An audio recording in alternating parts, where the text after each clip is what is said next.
kuyugi ko nganong di man ka kuyugin ako bisan dili ko gwapa kahibalo ko mustuya sa kaagi sa una sa mga bayani nagigira lang para sa kuma isog mo dasma handa mo away mamatay unsa ko pa manggiatay kuyogi lagi ko di man ko mamugos kuyogang mukha ko sa kagahapon ni umabon kuyogi lagi ko di man ko mamugos kuyogang mukha ko sa kalayo ni tupas andang daw pa ng subo para malingkawas kuyog nimo magkuyog na ta pagbalik na diha ngano di ay nganong di man kaganahan kupta na to ang sundang nila Lapulapu leyon kilat flores sa gargajo isog mo dasman handa mo away mamatay ulipon sa gugma gugmang diatay kuyogi lagi ko man kumamukos kuyogang mukha ko sa kagahapon ni umabot kuyogi lagi ko man kumamukos kuyogang mukha ko sa kalayo ni tupas ang damdaw ba ng subo para malingkawas kuyog nimo di ko nimo kuyogan inunti kang talawan di nakakatilaw sa humba o kinilaw kuyogi lagi ko di man kumamugos kuyogang mukha ko sa kagahapon ni umabot kuyogi lagi ko di man kumamugos kuyogang mukha ko sa kalayo ni tupas ang damdaw ba ng subo para malingkawas kuyog nimo kuyog nimo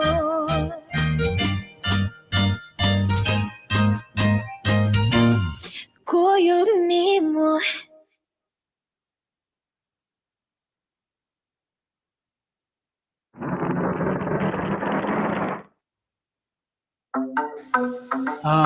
I'm Radel Paredes. So I'm a teacher sa Department of Fine Arts sa University of San Carlos. At the same time, I'm a practicing artist. No, I write for the newspapers also. As an artist, I was exposed to Japanese na mga potters o kanang mga ceramic artists ba na. In the first place, ang ilang work wala bitaw pretense na kanang art gyud, fine art gyud no murag. They'd like to think of it as something utilitarian. Pero actually, if you look closely, no, marabag, ang ilang philosophy sa ilang trabaho is actually very profound. No? So, ganahan ko sa inga ng idea. So, that's why for me right now, marag, I'm very much interested in kanang rediscovering crafts ba, like carving, wood sculpture or wood carving is actually one of the native arts that goes back even to pre-colonial times. In a way, by using that as medium, it's also like reconnecting, no? In terms of art sa ato kanang native na heritage.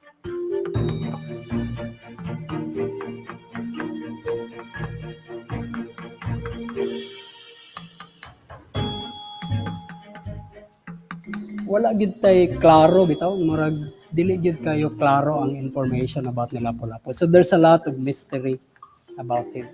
Ang gidebutang gisulat lang ni Pigafetta nga Magellan was killed by a group of kanang natives, di ba? Wala man gi-specify ni Pigafetta nga si Lapu-Lapu gid ang nipatay ni Magellan. So knowing nga naay ingana nga mystery, that is also what I wanted to show in my work. I don't want to perpetuate the myth, kanang mythologizing ba sa history ba nga si Lapu-Lapu gyud mo ipatay kang Magellan, okay? Wala man gyud na siya sa history. So mo na sa akong work kanang wala gyud na ako gi-portray si Lapu-Lapu, no? But instead ang ako lang gipakita is kanang mata nga murag ni represent kang Lapu-Lapu. And then what is shown is Magellan being killed by a group of natives, no? Ganahan ko nga ipakita lang ang mystery, ang ambiguity actually sa nahitabo, di ba? Ang mystery ni Lapu-Lapu.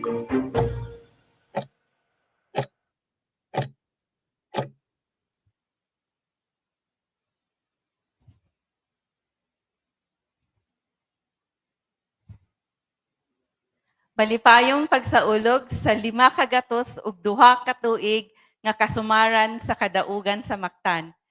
In celebration of the 502 years of the victory at Mactan, PAMGRAS the Cebu Heritage Hotel, in partnership with the University of San Carlos Political Science Department, the Arts Cebu, Museo Sugbo, the Diandi Heritage Center, SOAN 2020, the Central Visayas Association of Museums present to you this afternoon this event celebrating the victory of Lapu-Lapu and his warriors, the victory of the Cebuanos 502 years ago. This event, Lapu-Lapu Rock, rendering Lapu-Lapu in pop culture. Maayong hapon atong tanan, maayong hapon to our on-site audience. Daghang salamat for being with us once again in this very special event celebrating the heroism, the bravery of our ancestors. And so we are very excited this afternoon because we have a very special guest. So I know you are all fans and also those online. So we have already also audience online. So those who are online, please write the hashtag Lapu-Lapu Rock or hashtag 502 years of the victory at Mactan or 502 at Mactan or so what hashtag do you want? 502 years of the victory at Mactan. Taas kayo. 502 years. So, daghang salamat for joining us, to those online joining us right now. So, we are celebrating today a very important day. A very important day in our history, even if it's already April 29, and 2 days ago, it was the celebration of that very important feat of our heroes 502 years ago. So, of course, April is a month of celebrations.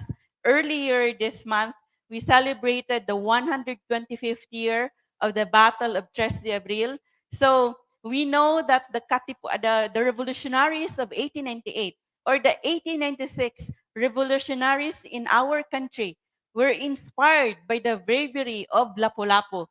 How many? 300 years before that, before 1896. So they took courage. They were inspired by how Lapu-Lapu defeated foreign invaders. So the Battle of Mactan was an inspiration in the Battle of 𝙍𝙬 Abril that we also celebrated this month. So it's the 125th year of the Battle of 𝙍𝙬 Abril. And also, aside from celebrating our heritage and our history, we also celebrate this month our Mother Earth. PAMGRAS is aside from a heritage hotel, we are also a green hotel. You have seen our furniture, the recycled wood. We have solar heaters, solar-powered water heaters. We have inverter, air conditioner, and so we try our best to reduce, reuse, recycle because, like you, we love our Mother Earth. And of course, we also celebrated the World Heritage Day. So earlier last week, we celebrated the World Heritage Day. So at Palmgrass, every day is a Heritage Day. Every day we look back and we take pride in our heritage. We take inspiration from our heroes. You have seen the names of our heroes in the wall of heroes at our Galeria Independencia at this ikaduhang andana named in honor of General Leon Quilat. So you also have seen our floors named after heroes. The seventh floor, ang ikapitong andana, is named in honor of our hero, Lapu-Lapu. And also on that floor, you will see artworks of inspired by the way of life and the struggles of our ancestors in the pre-colonial period. So we would also like to recognize our partners, the University of San Carlos Department of Political Science with the Carolinian Political Science Society. And also, we have also as our partner, Art Cebu, an organization, an online organization of advocates for Cebu art. And also, we have as our partner, the Cebu Provincial Museum, and also the Diandi Heritage Center, the Central Visayas Association of Museums, and so on 2020. So we would also like to recognize our participants this afternoon. Do we have our list of participants for those who are here on site? And so we have also online who are registered to be joining this event. So we have our guests from the Far Eastern University. So this is in Manila. We have someone from the Supreme Court of the Philippines. Thank you very much for this our participants from the Supreme Court of the Philippines. So thank you. So from also we have someone from the PUP, Polytechnic University of the Philippines. We have also the supervisor, supervisor and teachers of the schools division of Taguig City and Pateros. Thank you very much to these teachers who love Cebu like us. So Ferdinand Pagao, the supervisor of schools division of Taguig City and Pateros, he never misses any event. When he would miss an event, an online event, he would watch it after that. And when our heroes in Cebu would have birthdays, like when Leon Quilat had celebrated his birthday last year on July 27, he sent flowers. So he asked Palmgrass to buy flowers. So he sent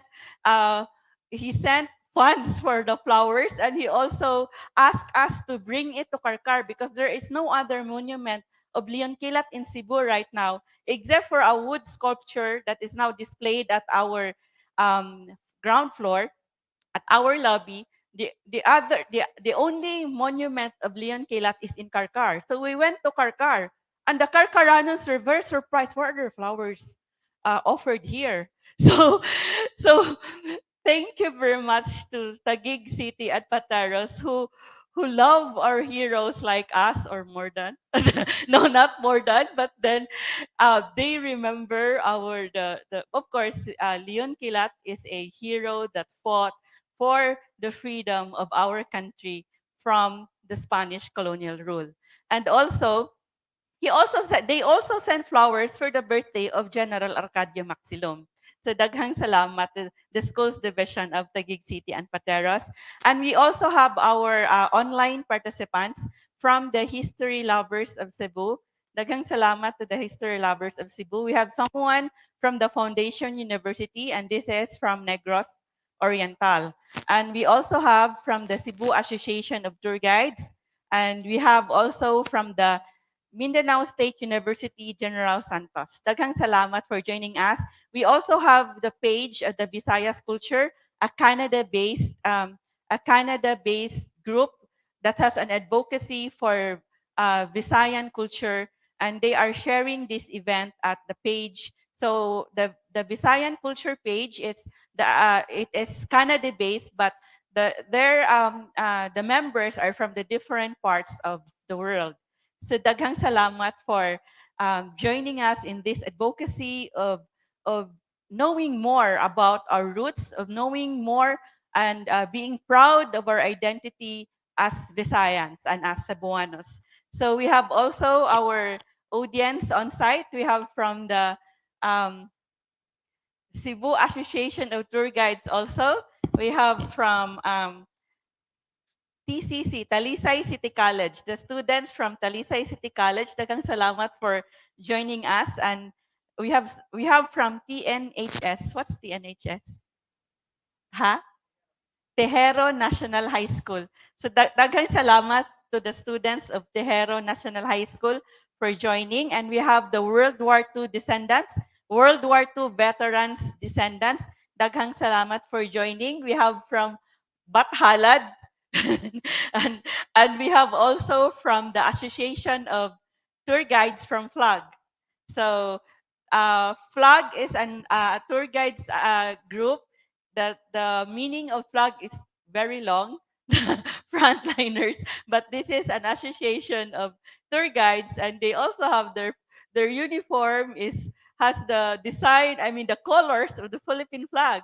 So, and they are always joining us in our events, and we are happy that tour guides are joining us because our tourists, local and foreign tourists, would now know more about the history of Cebu, the history of the Visayas, because our tour guides are so knowledgeable about our history. They're joining us almost every twice a month in our events. So, and they also win prizes when you have our trivia quiz with prizes. So we stay tuned for our the highlights of this discussion. So we will have a very renowned musician in Cebu. I mean in the Visayas.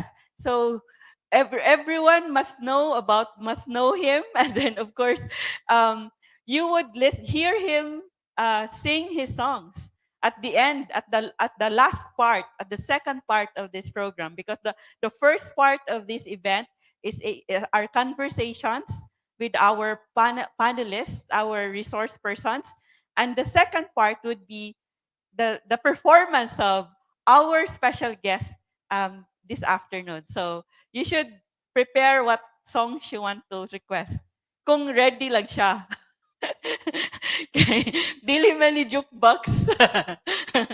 so so next month we would have our upcoming event. It's a very exciting event about our heritage. It would be the Night of Heritage, Gabi sa Kabilin sa Palmgrass. At Palmgrass, we would be presenting the youth at Palmgrass would be presenting Love, Magic, and War. So we would be showing you. So there would be a demonstration of the Visayan warriors. There would be a performance art. The Visayan warriors would come alive at Palmgrass, and you would know how they fought and why they fought against the colonizers. So it would involve love, sex, magic, and war. So our warriors always had magic as they fought in the war. So, and then you would also watch this youth created short film, Don't Give Up on Us, Baby. Don't I don't know how to say this. Don't give up on us, baby. It's a song, but then our scriptwriter, who was also a former intern at Palmgrass, wrote this as she learned about how the revolts were fought in the Visayas before in during the Spanish occupation. And then so you would see these two lovers, exes, who met at Palmgrass, and then they get transported to history, and you would know what would happen to them. Di na ako mag-spoiler, no? So, so of course, we would also have in May, we hopefully will have a coffee talk with another historian, Michael Lenane, if he would push through in his travel to Cebu. And on June 17, as we celebrate the Independence Day, and also we celebrate the Rizal's birthday, we would have a panel discussion on Rizal Loves Cebu by historian 𝙍𝙬𝙘 and a history professor from Jose Memorial State University from the Pitan, Professor 𝙍𝙬𝙗𝙗. Stay tuned for that. So, karon di na tawag lang ang taas na kaya ako introduction. So, I know you're very excited to see our resource persons, our panelists this afternoon. So today we celebrate the April 27 Battle of Mactan. It is a celebration because 502 years ago, our ancestors, the warriors in Mactan Island, led by Lapulapu, showed their masterful tactics in indigenous warfare. So of course, in that battle, 15 warriors, 15 natives perished. But even if they died fighting against the foreign invaders, we still won. Our ancestors still won that battle. Why did they win? Because this is so you will see what I would discuss is here in this book, Lapu-Lapu, The Conqueror of Magellan, and this is a novel by Vicente Gullias. But the introduction of this is is by Dr. Risil Mujares, and he discussed the folklores and the facts of the Battle of Mactan. So according to Dr. Risil Mujares, they showed their masterful tactics in indigenous warfare. So, because in pre-colonial Visayas, the typical forms of warfare there were two. First is raiding, so they would raid. The natives would raid from the sea to weaken their enemy. And second, flight. They would run, they would escape from the battle area, or ano sa nila term? Flight against a superior enemy. If they would know that the enemy is a superior enemy, they would not engage in battle. They would retreat so that they would not die. So there were two tactics in indigenous warfare: raiding from the sea or flight against a superior enemy. But why did Lapu-Lapu engage the enemy on April 27, 1521? Did he think that the Spaniards was not a superior enemy? Unsa kaha? So Lapu-Lapu, according to Dr. Risil Mujares, his analysis is that Lapu-Lapu opted to face the enemy instead of flight to defend Mactan's strategic location for local and international shipping. So we engaged. Cebu already engaged in international trade even before the Spaniards came. So Lapu-Lapu did not want to leave Mactan. He did not leave Mactan because he wanted to defend it against the foreign invaders. Lapu-Lapu also knew the weaknesses of the enemy. So what were the weaknesses of the enemy? The number of Magellan's men. How many were the warriors? How many were the soldiers of Magellan? There were just how many? 60?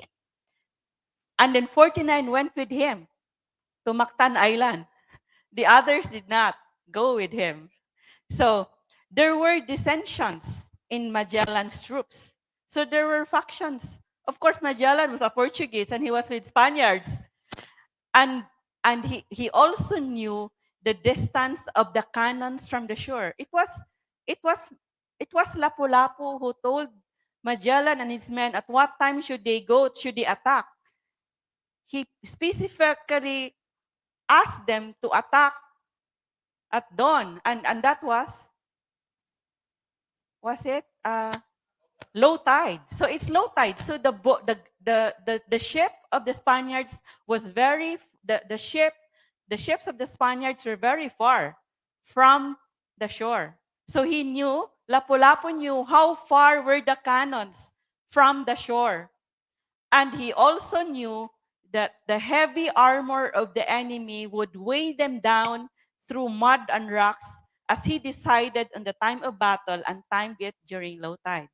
So he knew that their armor was so heavy, malubong sila sa lapok o sa sa lapok o sa bato, kabatoan sa Mactan nga karang beach. So the Mactanons showed themselves as experienced warriors. They organized in three flank battle formations against the enemies. They used quick skirmishing style of warfare against the slow reloading of Spanish guns. So abtik sila. So kung abtik pas kilat si Leon kilat, abtik sad ang mga upungalon. So and they took advantage of the superior ground conditions. So they had superior ground conditions because they were in dry land. So the native warriors, armed with poisoned arrows, spears, and bladed weapons, defeated the foreign aggressors with their strategy and tactics, their bravery and sacrifice. So pakpakala to atong mga brave warriors of Mactan. So so introduction to na ako, pero ako nagkisulti tala, no? Pero of course, our topic this afternoon is how is Lapu-Lapu depicted in popular culture? How does art depict our hero? And how does art depict the Battle of Mactan? So that is but if you have more questions, so we have our panelists who would answer your questions. so, uh, so now, walay nagkuan diha, nag-comment, wala pa comment. So actually, we would be asking you to give your questions and comments as we go along because we would be reading these to those online. So we have Bibi Zoe saying good afternoon from Flag. Ellen says good afternoon, Flag. And then we have Mateo Bridon. So Mateo, we would like to know from where you are in the Philippines. We have Alp Asa also from the tour guides and Pilapil, Tanji. Di ko kay Bomo mubasa. So please, watching from Sambag Uno. So thank you very much to those in Sambag Uno to those who are watching us in Sambag Uno. So we have also our heritage advocate, indigenous people's culture advocate, Noy Castillon, also here. Daghang salamat for joining us once again. So now we would like to introduce to you our resource persons, our panelists, and our special guest this afternoon. So first, we would like to introduce to you. He is an author. He is the author of the book Lapu-Lapu City History. He is the regional director of LTFRB Region 1, and he is an outstanding Cebuano awardee, and you would also like you to know that he really is he really is an advocate of Lapu-Lapu, and he pushed for a signature campaign 2 years ago so that the Lapu-Lapu monument would not be destroyed, and he won that signature, that campaign. So we have with us, we are very honored, and it's our pleasure to have on site our author on Lapu-Lapu City History, an outstanding Cebuano awardee, Regional Director Ahmed Cuizon. Hi. Good afternoon, everyone. Usa ka mainit o suwaw nga adlaw natong tanan. It has been 502 years since Lapu-Lapu exterminated the Portuguese navigator Ferdinand Magellan in the 1521 Battle of Mactan. That this event happened more than 500 years ago would have made it already completely forgettable by now. Because if by the rule of thumb, and a generation would last between 10 to 30 years, because that's about the time that a new generation will have babies already, then it would have been between 20 to 25 years, or 20 to 25 generations ago that this happened. If that is 20 to 25 generations ago, then why do still people remember it? Many of us would even forget already what our Lola lived for or what our Lolo died of. And yet, until now, it is a surprise that many people, most of us, still remember dearly what Lapu-Lapu and his men in Mactan did for our country and our people. Why is that? Well, let's find out. And that's exactly why we are here this afternoon. Let's have an interactive forum, and we'll be very happy to answer your questions. Thank you very much. Daghang salamat, RD Ahmed. And we are so happy that he is already with us this time, because when we had him as a resource person 2 years ago in 2021 in the 500 years celebration, he was online. So today, we're so happy that he is already here. And I already saw him in person. And I told him, you look better in person. So next, so I know you're very excited. I am very excited, and we are so starstruck, as I said in my post last night, that we have with us this singer-songwriter. We always hear him when growing up. Pero di pa ko na siya tigulang ha. He's just very young.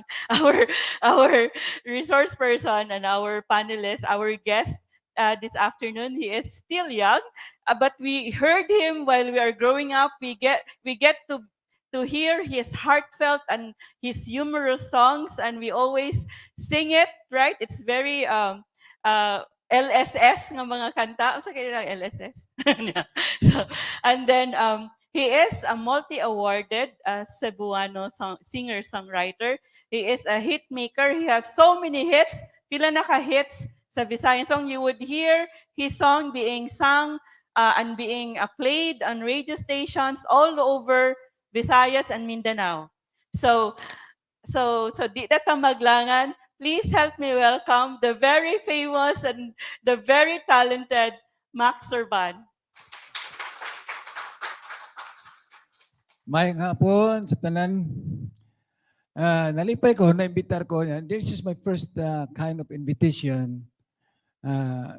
Naghiskot ta sa atong nangaging mga hero. Sa sama ni Lapulapu.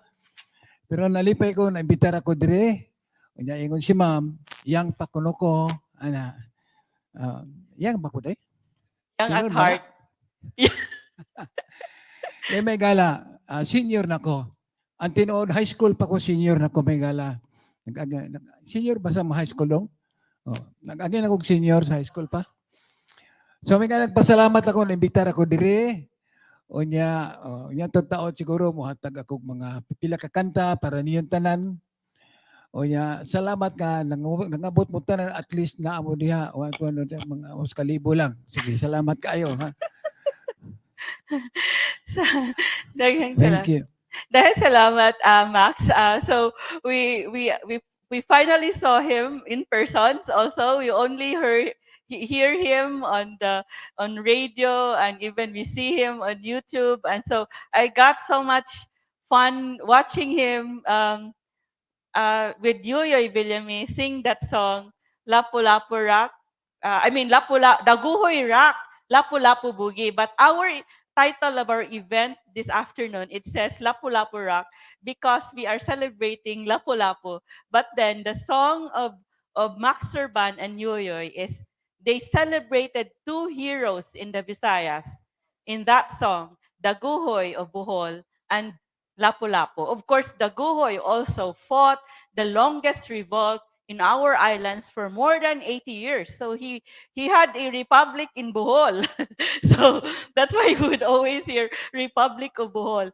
So they celebrated these heroes. So we are so happy that our very talented musicians and very popular artists, the Cebuano musicians, Visayan artists, music artists, are portraying our heroes in their songs. So you would also know more about that, about the songs of Max Surban, about this Daguhoy Rock Lapulapu Boogie. And then you would also know more about how he created, how he composed his songs that promotes the Visayan culture. So right now, so we still invite you to write your questions or comments to those online as we go along, because we take malubong inyong question, and then of course those on site, you will have a time for you to give your questions during the open forum. So of course we also have right now our reactors. So we have a reactor from our youth. We have from the University of San Carlos Political Science Department. Iabot na? Wala pa. So we have from the University of San Carlos Political Science Department. But of course, everyone here may also react. And we are also honored and proud. May we show our reactor? So we are also proud, and may we show our reactor? So we have a very notable, a very prolific Cebuano poet. He is the idol. I mean, he is, yeah, my friends, my poet friends, he is really the idol. They were always talking about him in our college years. So he is the former ambassador to Bangladesh. Please help me welcome Ambassador Vicente Butch Vandillo. So Ambassador Butch is the author of these many books. He has so many poetry collections. We have Earth Alive, Moon Eternal, Damugong Alimungaw. We have Sanglitanan sa Kalipay ug Kasakit. We have Ang Musimus Mismo and other books. So these are available at Palmgrass Bookshop. So, and we actually sent a message to the family of Ambassador Butch because there were guests who were looking for his books. They were looking at the books, at the titles of the book collection at our bookshop, our basahanan, and they did not see the books of Ambassador Butch. So they requested, may the books of Ambassador Butch be available for us? So that's why we really looked for a way, because he cannot be found. He has no Facebook. He is not on social media. So we really tried to find a way so that you would find him, so that you will get hold of his books for these to be available to those who wanted to read Cebuano poems. So these are all available at Palmgrass Bookshop. So now, we would now go to our discussion. So we have this question for our author on Lapu-Lapu City history. But we would like to read first some questions before, so that Max would be able to answer later when it's his time to talk. So this is from Cabino Guerrero is watching from Negros. Rodoray Reyes is watching from Danao City, Cebu. Lovely Umaran has a question for Max, and he calls Max Noy. Alam, matiguang ka ni Max. Noy Max. What is your mood when composing a song? Unya na lang yun mo tubagon. So what is your mood when composing a song? How many days can you finish one song? So mga aspiring songwriters ni. And then Daniel Ninyo Paklihan says, maayong hapon, Palmgrass Hotel. Good to see you. So now we have this question for Regional Director Ahmed, our author on Lapu-Lapu City history. So this is the question. So I guess we have here our si Koali, si Professor Di. si Koal, si Dr. George.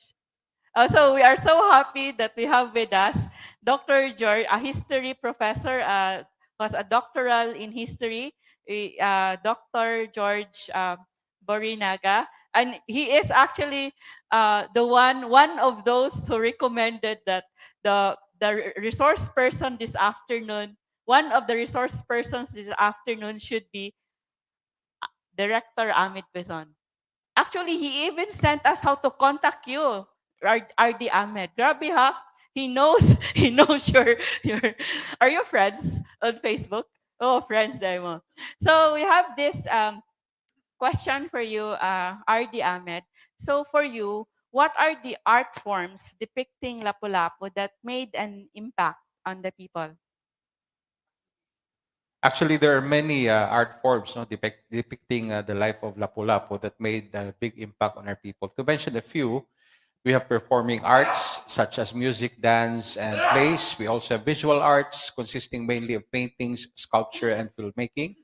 And there's also literature. And finally, well, if we call martial arts an art, probably, no, because it's called the martial arts. Then there is arnis, because escrimadores often claim that Lapu-Lapu was their first arnis grandmaster. In the performing arts, for instance, in the field of music, of course, we all know 𝑍𝐸𝐤𝐵 𝐵𝐵𝐿𝐴𝐻, where Lapu-Lapu is prominently included. And of course, we have heard 𝑍𝐸𝐤 and Max Surban parody songs on Lapu-Lapu and Humabon. Even the nursery rhyme 1+1 Magellan and 2+2 Lapu-Lapu also adds to the popularity of Lapu-Lapu. And by the way, that's also contained in a song recorded by Bayani Agbayani. Dance and plays, the annual reenactment of Kadaugan sa Mactan, I think has made a big impact on our people, especially those times nga na yung mga artista nga mo'y muda sa papel nga Lapu-Lapu Magellan. And also in 2021, 2 years ago, as part of the quincentennial celebration of the victory at Mactan, we remember that the Metropolitan Theater staged Lapu-Lapu ang dato na Mactan, and it was streamed online since at the time COVID-19 was still at its peak. In the field of martial arts, in the field of visual arts, we have paintings. Of course, we all know that many of our famous painters have artworks of Lapu-Lapu, such as, for instance, national artists Fernando Amorsolo, Vicente Manansala, sila Cesar Legazpi.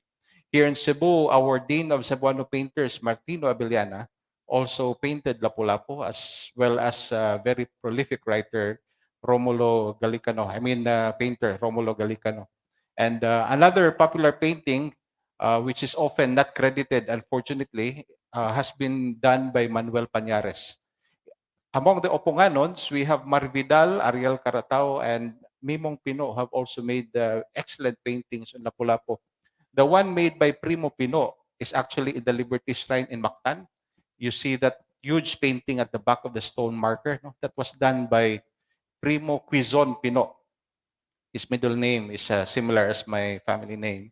And during his lifetime, he often told me that he would have wanted to renovate it because it has been damaged by the natural elements, since the painting is near the beach.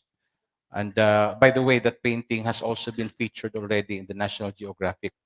The National Quincentennial Commission also launched an art contest in 2021, the historical scenes of 1521, as well as the portraiture of Lapu-Lapu, where the winner, as you have all seen, was an old image of Lapu-Lapu that I also protested, because in as much as we want Lapu-Lapu to be a symbol of Filipino bravery, then why portray him as somebody old? We want our heroes to look in their prime, because this is physical strength that we are talking about, and this is resisting foreign invaders by war. It should not be an old guy. Even if Lapu-Lapu did actually become an old guy eventually, but still we would like to remember him in his prime whenever we want our youth to look up to him, especially in matters of physical fitness. Images of Lapu-Lapu are different because we do not know how he looked like. There was no photography yet at the time. No? And speaking of images, Lapu-Lapu is also an inspiration for the PNP, Philippine National Police, and the Bureau of Fire Protection, because his silhouette is right in the middle of their logos of this agency. And of course, speaking of the image of Lapu-Lapu, who can forget the 1 centavo coins before, minted by Central Bank? It was Lapu-Lapu #1. And those were available in circle and square coins. That was also very popular. During our time, you could still buy something with one centavo. Nowadays, you cannot anymore because of the inflation, of course. No? Sculpture, of course, Radel Paredes also has work of Lapu-Lapu, as shown earlier in the video, along with Carlos Botong Francisco, who is, of course, a very famous national artist. Sa statues po, no? Daghan kitag estatwa ni Lapu-Lapu. The most famous of all is at the Liberty Shrine in Mactan, built in the early 1980s. No? The one that we saved through our online petition, which garnered almost 20,000 signatures from all over the world, who resisted the demolition and the removal of that statue. In Lapulapu City, there is also a 1933 statue in the poblacion, right beside the Virgen sa Regla Church, which is said to have been a cursed statue because it was blamed for the death of the three mayors because the original pose was like a bow and arrow pointing towards the old city hall. And so the fourth mayor, who assumed, immediately changed it into its present posture, which is just carrying a kampilan and an alho on his left hand. And since that time, no death of mayor has ever occurred. And as a matter of fact, that mayor became the longest-serving mayor of Lapulapu, Mariano Di Mataga. In Lapulapu City, there's also a Rizal statue right in front of the City Central School. But he stands there together with Jose Rizal and, of course, a lady, which is supposed to symbolize the motherland. At the Cebu provincial capital, if you face the capital on the right side, there's also a Lapu-Lapu statue there.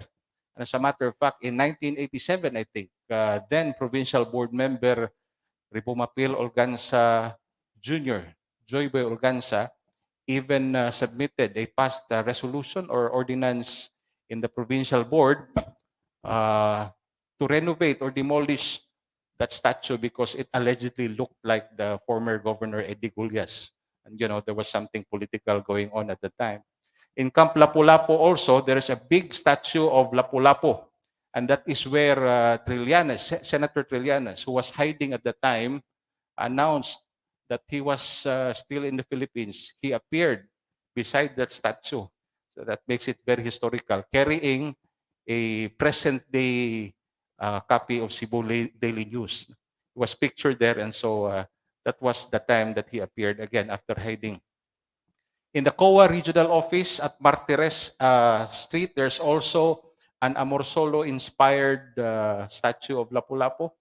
Amorsolo inspired because it looks like the logo of Ginebra San Miguel. Ginebra San Miguel logo was actually made by Amorsolo. It features Saint Michael trampling on the devil and pointing his sword at him. No, so it's something like that. There's a Lapu-Lapu statue there where he is trampling down on Ferdinand Magellan. In the Abiliana National School, my high school alma mater, there's also a small statue there, the Light of Lapu-Lapu. And of course, who can forget that in Luneta, in front of the Department of Tourism, there's a huge statue of Lapu-Lapu, Korean-looking, because of course, the statue was funded by Korean War veterans. And also along the East Avenue in Quezon City, right near the central office of LTFRB, and I always see it every time I visit my central office. There's also a statue fronting the Quezon Memorial Circle. Quezon Memorial Circle, by the way, is where the remains of late President Manuel Quezon are buried. And so therefore, in front of that circle is a statue of Lapu-Lapu also. In filmmaking, of course, we remember that in 2002, there was a Filipino film entitled Lapu-Lapu starring Lito Lapid alongside Joyce Jimenez, Ian Verenacion, Dante Rivero, Gloria Sevilla, and Vic Barcas. No? And it even hired 3,000 extras for the battle scene. I wonder why 3,000. According to Pigafetta, there were only 500 natives, and there were only 49 warriors from the side of Lapu-Lapu. Anyway, it's available in YouTube, by the way, if you want to see it. In foreign films, production is still ongoing for Hollywood's 1521, The Battle of Mactan, starring Filipino-American actor Michael Copon alongside Bea Alonzo and Marixel Laksa Pangilinan. There are reports that it might be released this year. And then, of course, who can forget the animated film entitled Elcano and Magellan, The First Voyage Around the World. It was released in Spain in 2019 during the quincentennial of the Magellan expedition. Ang expedition niya, because the expedition left Spain in 1519. But here in the Philippines, it was criticized for its inaccurate portrayal of the natives, especially Lapu-Lapu. The outcry was so loud that it prevented the public showing of the animated film here in the Philippines. But it nonetheless garnered a nomination for Best Animated Film at the 34th Goya Awards, which is known as the Oscar Awards of Spain. In literature, we have Lapu-Lapu, The Conqueror of Magellan, a novel by Vicente Gullias, published in 1938. I think we have a copy of that. No? with a foreword by national artist Cecil Mojares. We also have Aginid Bayok sa atong Tawarik, a dance epic novel by Jovito Abiliana, published in 1952. Of course, many critics saying it's bordering more on fiction rather than facts. And for academic works, I recommend books on Lapu-Lapu by my kumpare, the National Artist for Literature, Cecil Mojares, as well as the dissertation of Dr. Heidi Gloria. There are also many publications on Lapu-Lapu in libraries everywhere, as well as online. And there are many news articles since the 1910s to 1930s when Lapu-Lapu was still known as Opong. Opong with a G, huh? That's the old name of Lapu-Lapu City. Opon na karon, but at the time it was known as Opong. So these are some of the works that have made a big impact in terms of art to the Filipino people about Lapu-Lapu. Daghang salamat, RD Ahmed. So it's very interesting that the Upunganons really attribute magical powers even to the sculpture or to the monuments of Lapu-Lapu. So we would know that the monument of Lapu-Lapu right now at the Liberty Shrine is now facing the sea. So do you really think is it a common is it common for the people to really attribute magical powers to the sculpture, even to the artworks of Lapu-Lapu? So to RD Ahmed. Yes, well, there are many factors why folk stories and legends come about, no? Especially since materials on Lapu-Lapu are very scarce. And the reports mostly relied on the chronicles of Antonio Pigafetta, who was the scribe of the Magellan expedition. No? So in the absence of adequate information, people try to fill in the gaps through speculation. Ambassador Butch is here. We used to work with the Philippine Information Agency, and we know for a fact that, in government, we always try to provide as much information as possible whenever media is around, because we do not want them to stray into their imagination and speculate and make reports out of it. So Because that will lead into fake news. No? so now I would go to my next question to RD Ahmed. So why is it that in different parts of the Visayas, so in different, like in even in Biliran, even in Leyte, and even in Bohol, and even in Sulu, and even in Muslim Mindanao, Yes. Lapu-Lapu has inspired various legends and folk stories. So why do you think this happened? So why do you think why do you think this is happening? That there are so many stories about Lapu-Lapu, different versions of Lapu-Lapu in different parts of the country.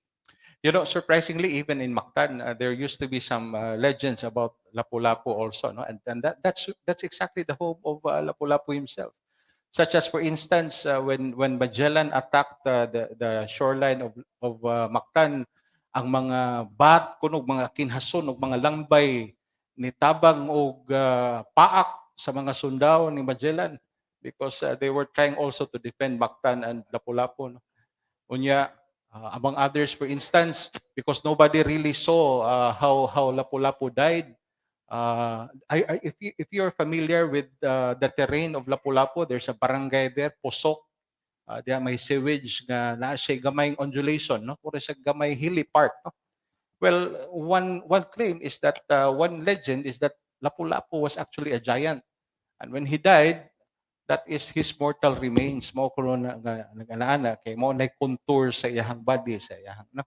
So those are the many legends. Of course, we will not be surprised because everywhere we go, there's always a place named Lapu-Lapu. Here in Cebu, of course, you have Lapu-Lapu City, but you also have Barangay Lapu-Lapu in Batangas, even in Butuan, even in Surigao, even in Davao. There are barangays there named after Lapu-Lapu. And we're not talking about streets yet. In Cebu City, we have Lapu-Lapu Street.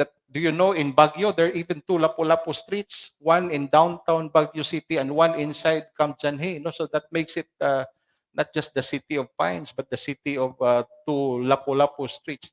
Upat na di ay Lapulapu, Lapulapu, Lapu, upat.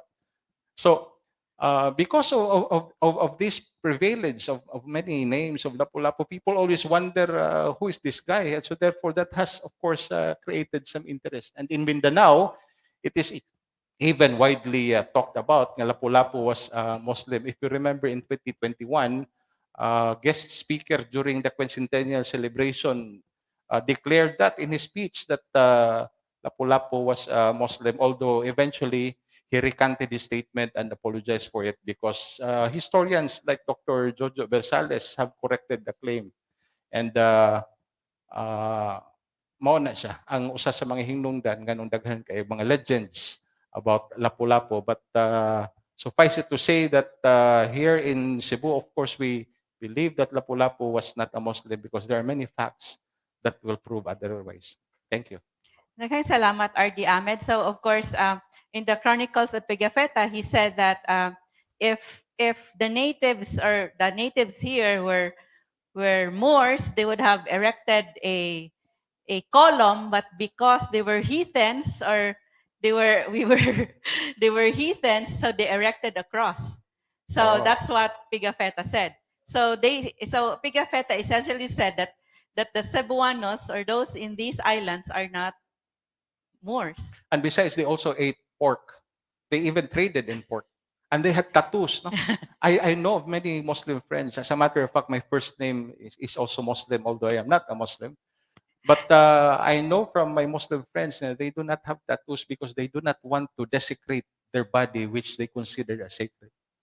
Yeah. So, but last year when we had UP Diliman Institute of Islamic Studies Professor Darwin Absari as one of our panelists, I asked him about that, and then he said that Lapu-Lapu is actually in their folklore.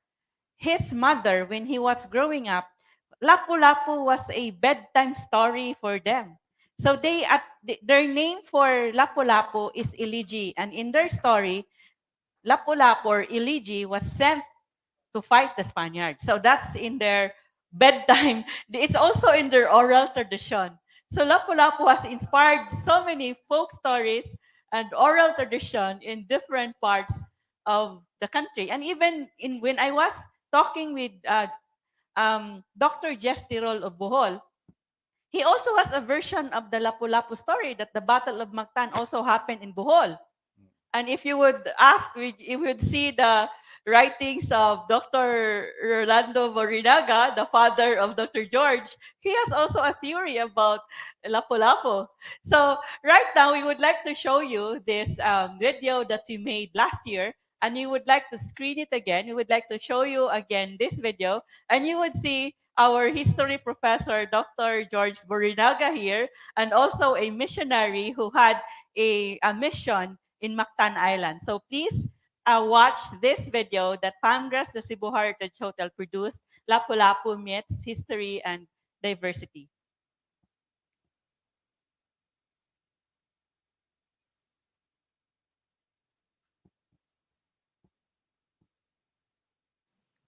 In 2018, we tried to look for folk stories about Lapu-Lapu, and we were able to talk with a Redemptorist missionary whose mission area was Mactan Island, Father Emmy Maningo of the Redemptorist.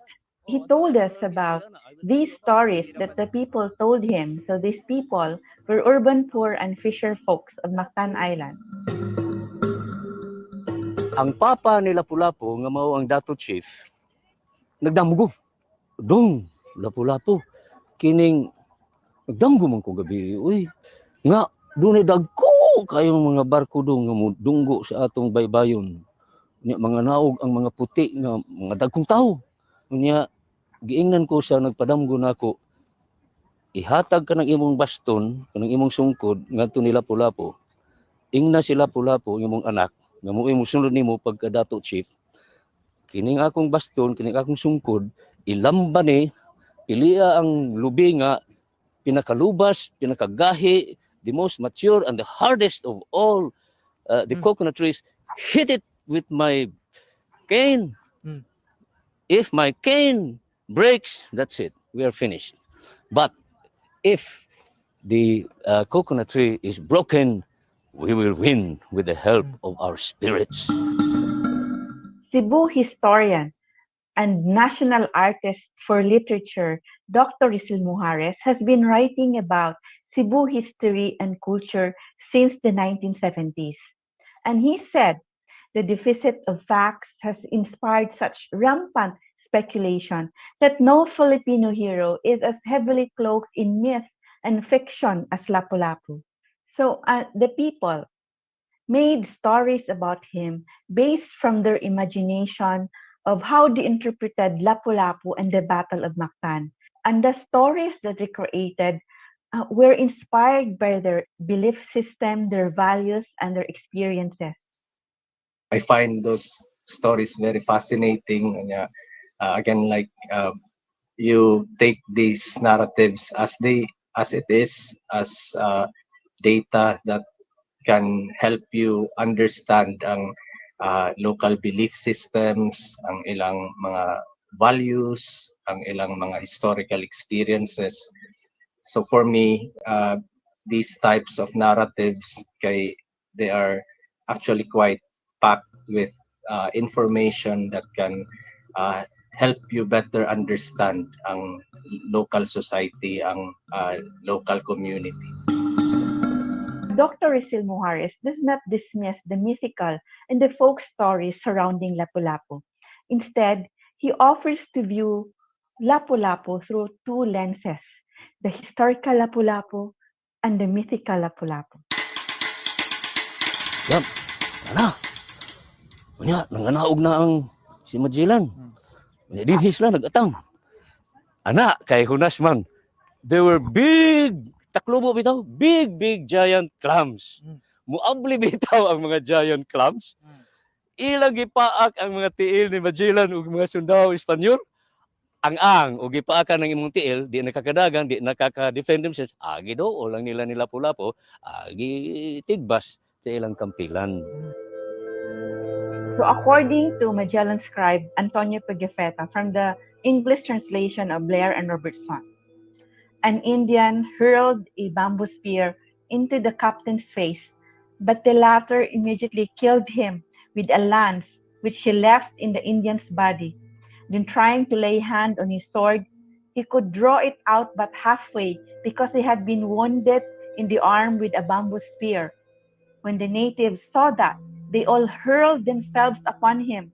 One of them wounded him on the left leg with a large cutlass, which resembles a scimitar, only being larger.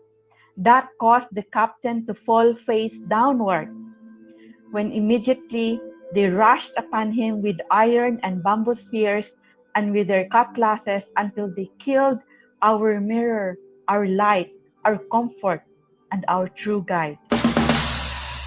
So, mao tong ingon pa ni Yoyo Villame, Lapu-Lapu told Magellan, go back home. When Magellan visited Mactan, the questionized him everyone. But Lapu-Lapu met him on the shore and drive Magellan to go back home. Oral history is history from below, sa mga conquered. Academic history is history from above, from the point of view of the conqueror. So kana si Hernando Magellan, conqueror. So mo na nga i-highlight yun nila ang marker sa conqueror. Ang mga state, ang governments, they always want to establish ang ilang legitimacy based on these mga big personalities like Magellan or ang atong government pod si Lapu-Lapu na pod. Para nako, siya gyud ang unang Pilipino nga nagkasa og badyaga. I guess there's always a struggle between what you call history from the top and history from below. Kay ang kaninga from below, mao man ni ang kato na ay mga strange stories, medyo mga mga tuo-tuo nga sagol. Ang kaning from the top nga perspective, kay they have trouble accepting that as legitimate history. So that's where the challenge lies. If you want to understand the local society, kailangan mong gyud ang kaning mga folkloric accounts. Bayan Susidlakan, Lapu-Lapu ang ngalan. PAMRAS, the Cebu Heritage Hotel, has been a venue of conversations about history, the history from the points of view of academicians and scholars, about historical science, and also these stories, the history from the point of view of the people, the folk stories, the legends, and the myths, because we want the young people to be excited about learning about our past, and also to have diverse views and holistic views on these events in our history, for them to analyze the present and help them plot the course for their future.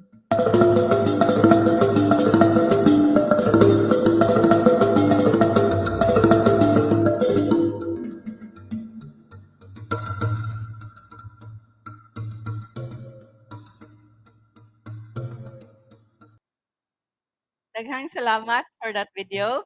So daghang salamat to our resource persons in that video. So we have on site with us right now, Dr. George Borinaga, who explained to us about folklore, the importance also of folklores in knowing about the community, of understanding the community. So now, makita na gyud ninyo. So we would now like to ask our guest this afternoon. So we would like to ask him about the song that they composed and they produced, that they performed for our heroes in the Visayas. So we would now like to have Max Surban. So we would like to ask Max, nganong nakahuna-huna mo, so why did you and Yoyoy Villame thought about composing this song? Anong nakahuna-huna mo paghimo ni ining kanta nga Daguhoy Rock Lapulapu Bugi? Okay. Una sa tanan, may gala. Lapu-Lapu is the most popular name sa tanang hero. Do you believe that, ma'am? Yes. Popular si Lapu-Lapu, mas popular pa sa ubang mga bayani nato din sa Pilipinas. Inang ano, ang ngalang Lapu-Lapu, naas mamala, naas kadagatan, naas kanggihan, di kayo makalimtan sa tao kay naa. Di-advertise na po sa mga isda nga Lapu-Lapu. Unya nga lang na-compose na mo ni Yoyoy kining Lapu-Lapu. Kung ka naghisgot lang may o ka lang, si Yoyoy, kasi ko nga, ang ihilak ko sa buhol na ilang pinakasikat po nga hero nga mao si Daguhoy.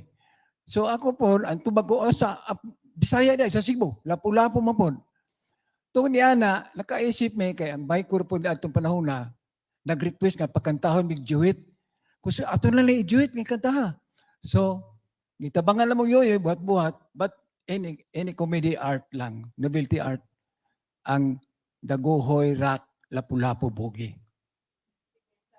So we would now like to ask, so according to those online who don't understand Bisaya, or Cebuano, Cebuanong Binisaya, so Max was telling us that they were asked to make a duet. So they thought nga, Max was telling Yoyoy Villame is from Bohol, was from Bohol, and so he was telling Max about they have this hero in Bohol, Daguhoy, and Max replied that they also have the hero in Cebu, Lapu-Lapu. So now Max would give us a sample of this song. Daguhoy Rock Lapula, just excerpts. Kay duet man eh. Actually, may gala, wala ko may nosa ni Ana. But wala ko parte niya na katong among kanta kay Daguhoy Rock Lapu-Lapu Bugi. Daguhoy Rock Lapu-Lapu Bugi. Daguhoy Rock Lapu. Muna ang lugar kuan sa kanta, part of the song. Pero ang pisa, Yoyoy. Ako si Yoyoy Villame. Ako usab si Max. Ako usab Kabulanon. Ako usab Sugbuanon.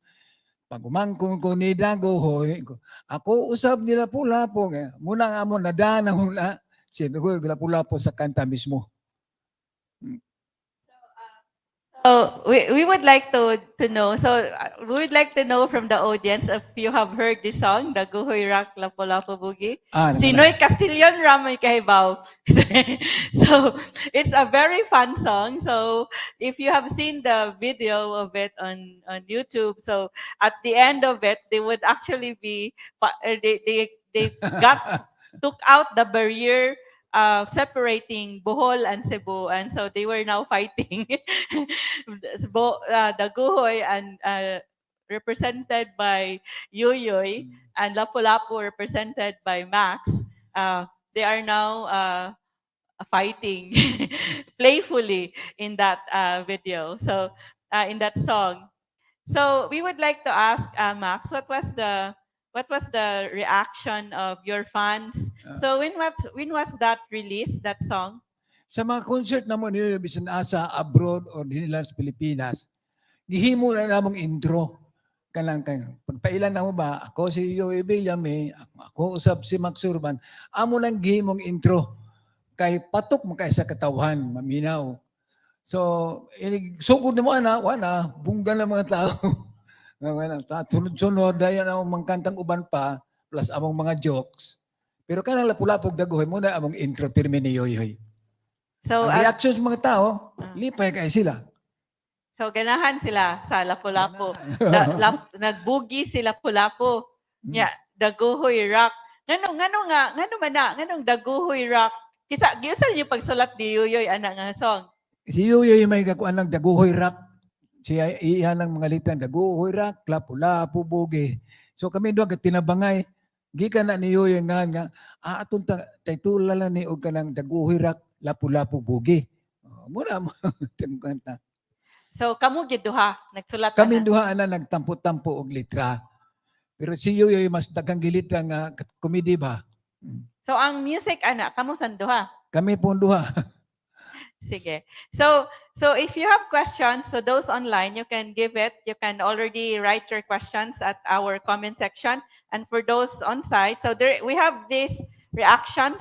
So from our previous discussion about the monument of Lapu-Lapu. So Cabino Guerrero says, yes, Capitol Lapu-Lapu looks like Edigol. The Luneta Lapu-Lapu looks Korean, while the Lapu-Lapu in Mactan looks George Hamilton. And Noy says, Castillon says, that's a well-researched fact about why Lapu-Lapu is still popular even until now. 𝙍𝙬 Ahmed Cuizon. So we have a question a while ago for Max. So from Lovely Usman, can you still see it at the comment section? Okay, because I can no longer see it here. And she was asking Max regarding how many hours, what is your how do you write your songs? How many days, or what is your mood when writing a song?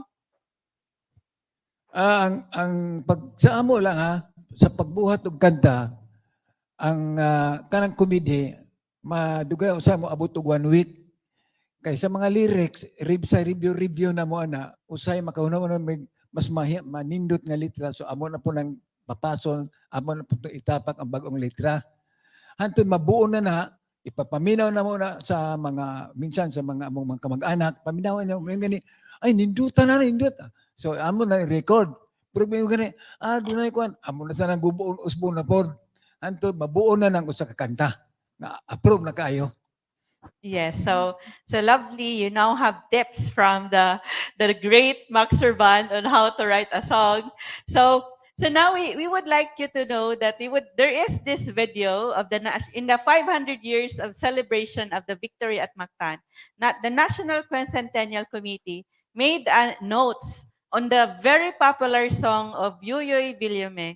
So usually we first know about the Battle of Mactan through this song, Magellan. So you have heard that song by Yoyoy Villame. Also in the video, our performers at Jardín Dagami, our live band at Jardín Dagami performed also the song of Yoyoy Villame. So we would like to show you this. We would like to ask, before I would show you this video by the National Quincentennial Committee, I would like to ask Max Surban, because he also, I guess, he is younger than Yoyoy, so he must have heard the song Magellan. So maybe Max has also performed this song. Have you performed this song? Nakasulay ka imo ning gikanta ning Magellan ni Yoyoy? Kang Yuyoy rin na nga ideya, iyan ang kanta, iyang komposisyon. Unya, nag-hit ng kanta ha, may gala, way back 1973 pa, 72. Nag-hit ng kanta nga Magellan ni Yoyoy. Magellan discovered Mactan and discovered Limasawa, itong iyang mga litra. So, I admire isa yung talent talaga. Nakuha niya ka lang, nakuha niya ang mga binaga, butangan niya ang mga jokes, pero may istorya siya. Itong iyang kantang Magellan. Mukanta sad ka ng Magellan. Wala ko makakantag Magellan. Kung dili ka ipa-cover sa mga fans.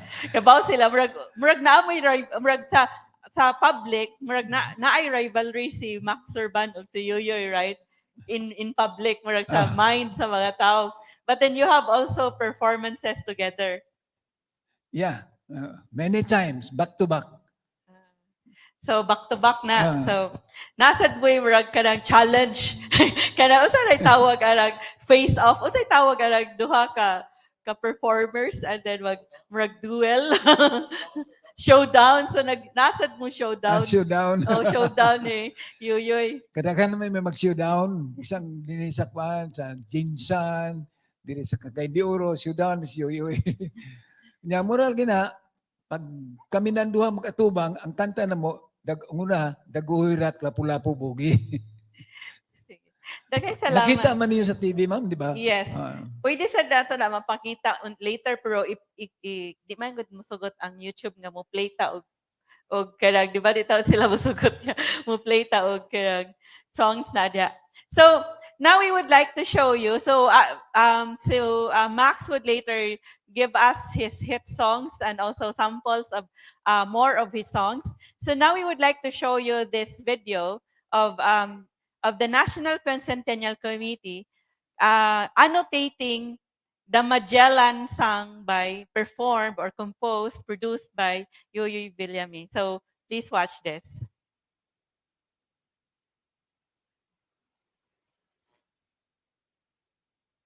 So this is in 2021.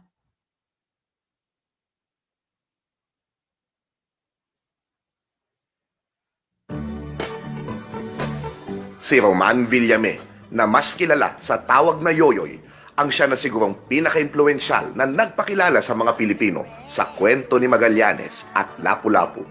Pumatok ang awiting Magellan ng dating konduktor mula sa Bohol na sinulat at inawit niya noong 1972. Halina at balikan natin ang tunay na kwento sa likod ng awit ni Yoyoy Villame ngayong Quincentenaryo.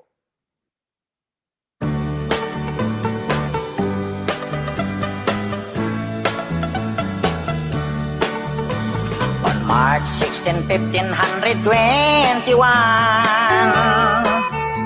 when Philippines was discovered by Magellan. They were sailing day and night across the big ocean until they saw small Limasawa Island. Magellan landed in Limasawa at noon. The people met him very welcome on the shore. They did not understand the speaking they have done, because Castilla get at waray-waray man. When Magellan landed in Cebu City,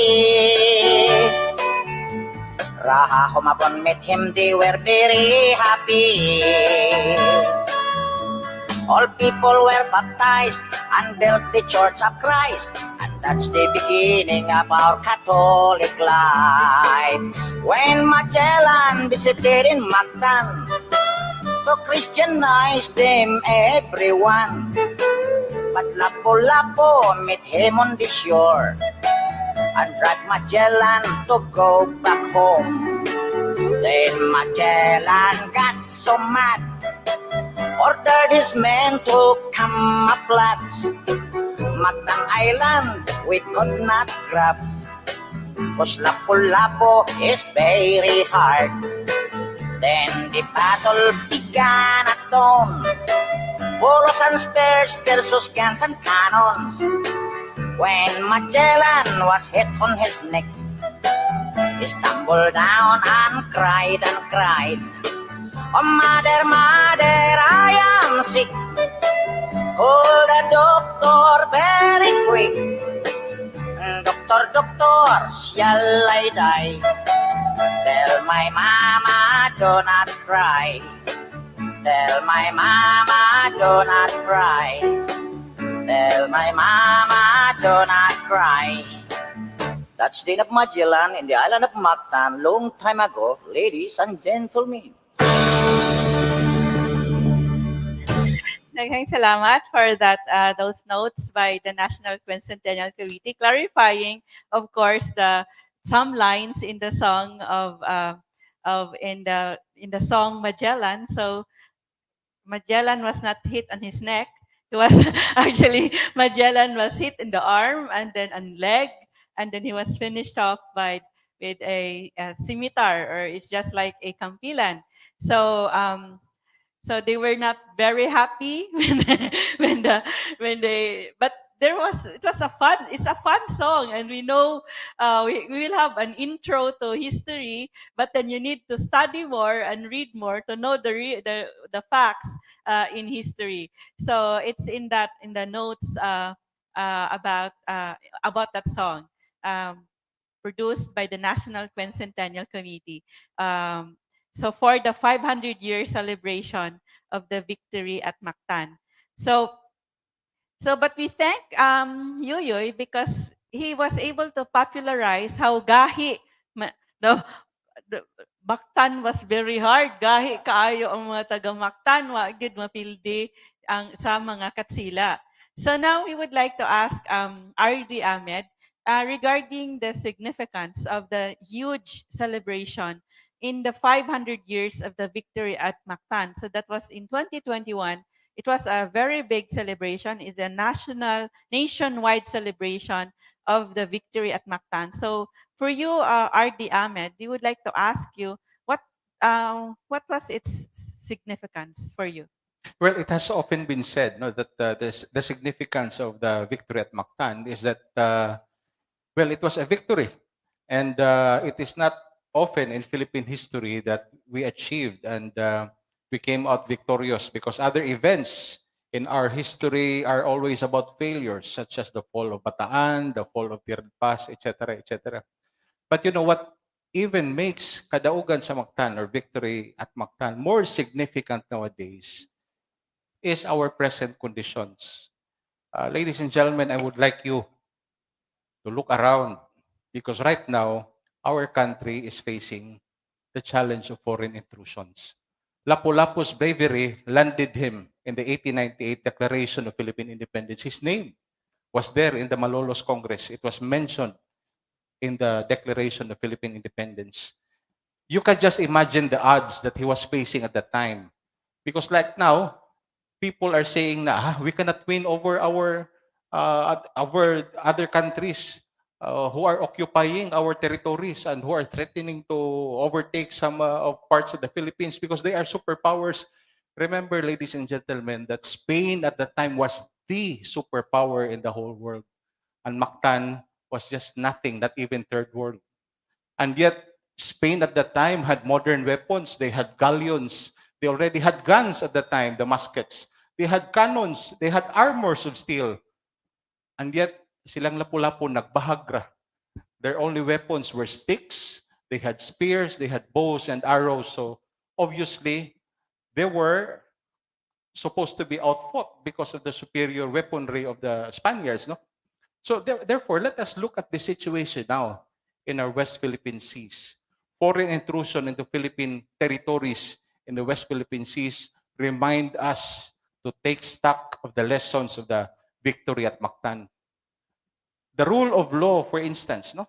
Because, well, people are saying, what can we do? They have huge Navy ships, but against huge Navy ships, how can they win if the rule of law is with us?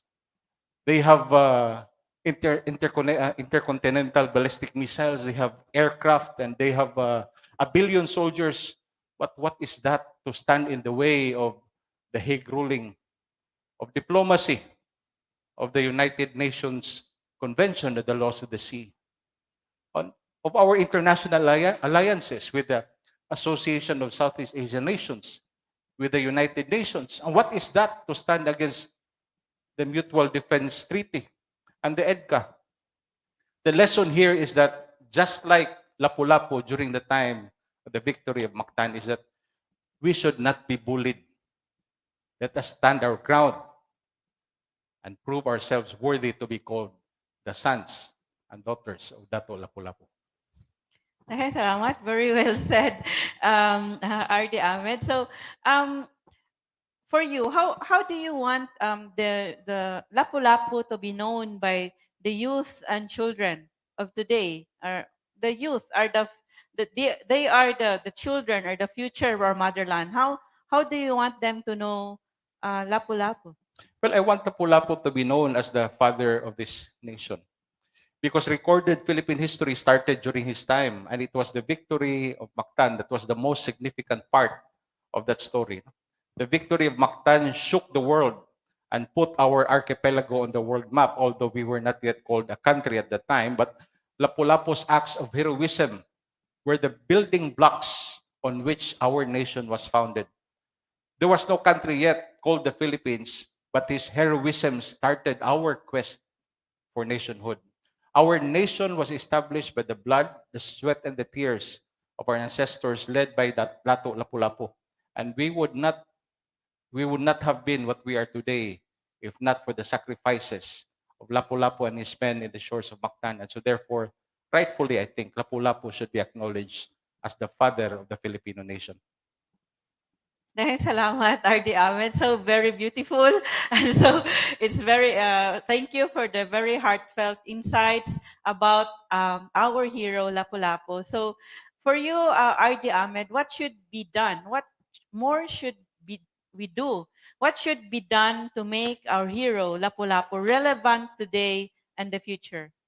Well, I think we should initiate positive activities to highlight Lapu-Lapu's heroism and connect it to present times. No? And of course, it also helps to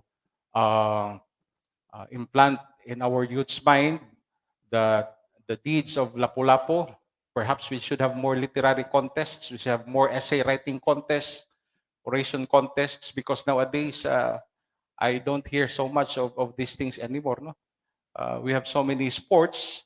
Well, on the one hand, that's also one way of probably highlighting Lapu-Lapu, because he was a quintessential strongman by himself. It is even said that he was courting Queen Bulakna, who was the princess in Olango Island. He would go there daily and back and forth and just swim in the waters of Mactan. No? On the other hand, the Kadaugan sa Mactan Festival is also a good way of sustaining the good memory of Lapu-Lapu. And incidentally, we would just like to mention that that was originally called the Bahog-Bahog sa Mactan, which was organized by Kuya Boy Odilao way back in 1979. And that was the year before he also started organizing the Sinulog Festival. So the Kadaugan sa Mactan is actually a year older than the Sinulog Festival. And by the way, I'd also like to congratulate Mayor Ahong Chan and Congresswoman Cindy King Chan for the Sad-Sad sa Kadaugan, which I attended the other night. It was a song and dance interpretation of history by contesting groups of students in Lapu-Lapu City. This is very good because we are involving the youth. And since they are the hope of the fatherland, then we should instill in them the values of history. And another thing that we could probably do is avoid mocking or trivializing Lapu-Lapu and the victory at Mactan. No? If you remember, there was the EQ diaper commercial years ago.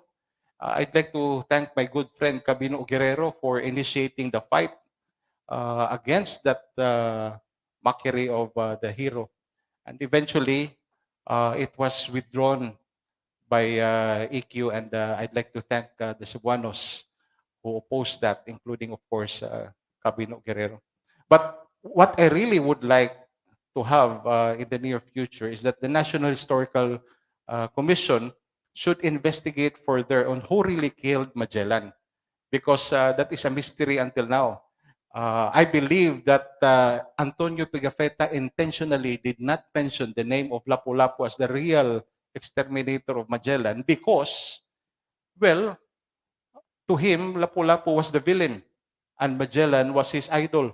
And so therefore, nowadays, when we cry about the Philippines being robbed of the gold medal during the Olympics, this was the first time that such an honor was already robbed from us, because instead of naming Lapu-Lapu as the real person who slaughtered Magellan, he purposely did not mention the name Lapu-Lapu because he did not want to honor Lapu-Lapu.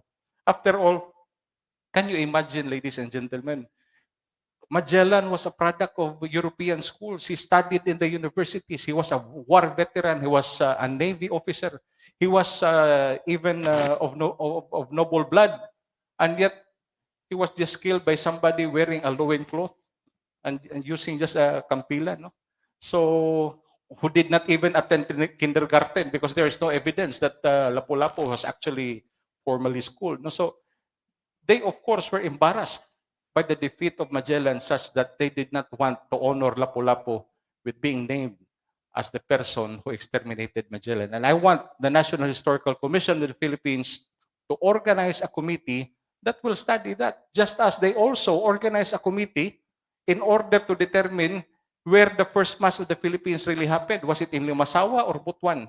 They made a study on that. I think Rizal Mojares was even part of that committee, and they asserted with finality after such study of that committee that the first mass actually happened in Limasawa.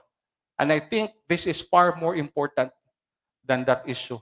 They should find out who really killed Magellan, because to me, I believe with all sincerity that Lapu-Lapu should be given the due credit of having been able to slaughter the aggressor named Fernando Magallanes. Daghang salamat, RD Ahmed. So this is now a something that we should bring up, and this event right now is being broadcast at the National Bicentennial Committee page that is handled by the National Historical Commission of the Philippines. So I guess there should be a formal request or a letter to the NHCP for that. So that is the concern, that is the challenge for us, for our agencies in in in our government, and also maybe in the academe also, regarding how to determine who really killed Magellan. So of course there are so many discussions that even Dr. Danny Herona, an author also about Magellan, was saying he is not, for him, Pigafetta is not credible because Pigafetta was selling his works. What he wrote about the Battle of Mactan, or their voyage around the world, was meant to be sold to the European elite. So that's why for Dr. Danny Hirona, Pigafetta is not much a credible resource person. That's for him. So Dr. Danny Herona also referred to other references or documents. So that is also for the academicians and for the historians to study more. So regarding who really killed Magellan. So now we would now go to, so if you have questions, so we have, actually there is a comment from Basta Magazine. This is for Max. So later maybe Max can answer this. Unsay inspirasyon nga nung nakahuna-huna mo nga kana sa laton, later na lang. And then of course there is from Ferdinand Dimataga Manyos to Director Ahmed, who were the direct descendants of Lapu-Lapu in Mactan. And Basta Magazine says, agrees with RD Ahmed, father, Lapu-Lapu is the father of the Filipino nation. Yes. So there is this question from Ferdinand Manyos to Director Ahmed. Do you know about if there are direct descendants of Lapu-Lapu in Mactan? First of all, let's clarify that Lapu-Lapu had no surnames because at that time, people were just using mononyms, no? Single name lang sila. So what to say, apelyido. But there are unsubstantiated and unproven theories in Mactan that some families there are actually descendants of Lapu-Lapu, such as, for instance, the Baring family, no? The Barings ko, no? The Talingtings are also suspect. And even kinisi Ferdinand Manyos, his middle name is Dimataga. No, if you can even imagine, Dimataga means di mataga. No, so therefore, they are also, in fact, also rumored to be mga descendants of Lapu-Lapu. But of course, all these are just theories and speculations, and no one can prove that because until now, there are no direct descendants pag yun, nga makitaan from the family of Lapu-Lapu. And as a matter of fact, we should also remember that Lapu-Lapu was an orang laot, meaning to say there were, anthropologically speaking, there were sea nomads, no? And the orang laot, sea nomads, were prevalent not just in the Philippines but also in Singapore, in Indonesia, in Malaysia, and even Myanmar. No, they also had the orang laots, and the nature of orang laots, because they are nomads, they just go around depending on the season. No, if it's high tide or daghan og bagyo, they would shelter and live on land. But kung ayaay gani ang panahon, kunya maayo pagpangisda, they will live in the waters and in their balanghay boats, no? And so therefore, until now, there are even theories in the novels that I've mentioned previously that Lapu-Lapu eventually went back to Borneo, because that is allegedly where he originally came from. But then again, these are all speculations and unproven.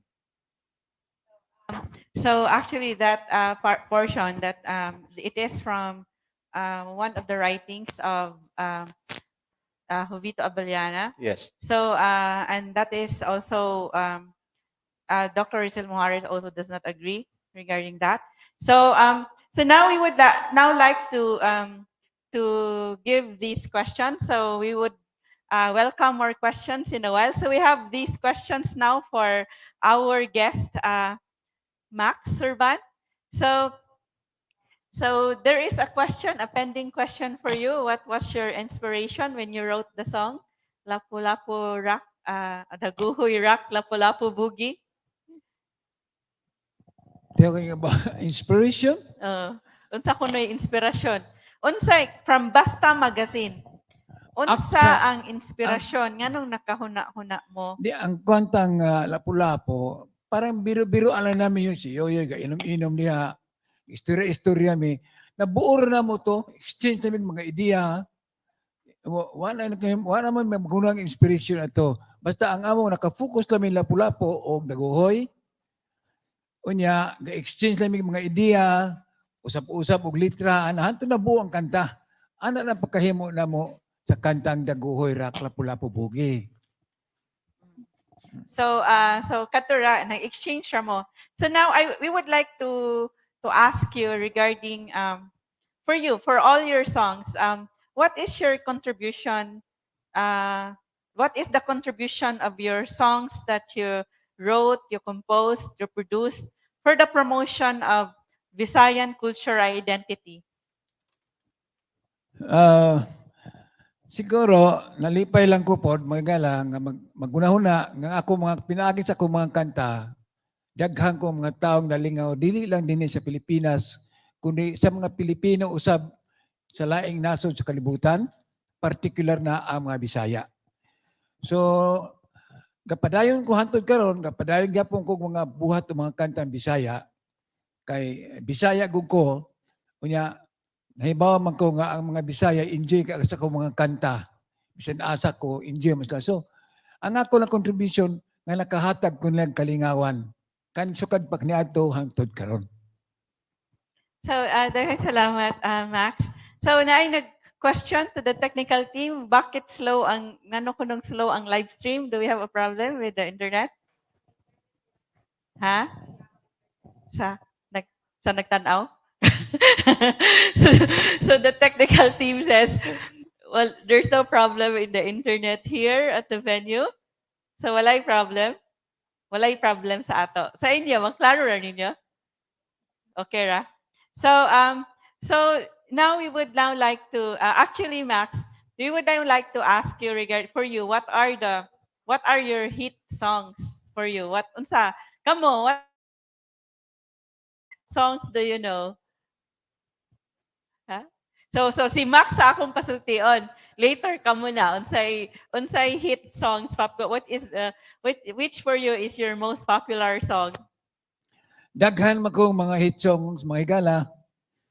Sama sa kanang Turagsoy, I Love My Teacher, Albularyo Buta, itong Paskos Binilanggo, ug uban pa daghan kang hit songs, mga higala, out of my more than 30 albums na. O niya, ang akong pinaka-hit nga, akong di na ko makalimtan nga, pero po ipakanta sa mga tao, kanang Baliling, Mitulo na, o kanang Christmas Tree. Oh, oh. Pero daghang kong hit, daghang ang hit. Anak ko sa mag-show ko, mailam man ako ang hit kay i-request Manila. Pero na bulbulog bibingka, hit ila pong i-request na. So, malingaw ko sa alam ang kanta ha. Siguro, muna nga, mo ilang i-request. So, I consider that nga hit songs po. So actually, those songs are very popular songs. He would during those times nga those songs were first released. He would hear everyone, children singing the songs, even everyone in all corners of everywhere. They would be singing those songs. So we would now like to request Max to sing one or two of his hit songs. More songs would be performed by Max after the open forum and after the reaction from our reactors. So we would like, unsa itong i-request aya, Baliling. Baliling, sige. Okay. Daghan mo ko giandam kanta megala. Abi na ko ganig, muhatag ko anig kanang mini show din karon. So, gaandam ko mga kanta dire. Abi na ko daghang ay kamo diyang nalay dul mo nga aron kinantahay na lang ta. Anyway, unsay request Baliling? Baliling. Nay Baliling diha dong. Sa akong -1? Naa. Na day. Okay. Kini Baliling gihino akong version gihimo ng rock this time. Ano akong kanta.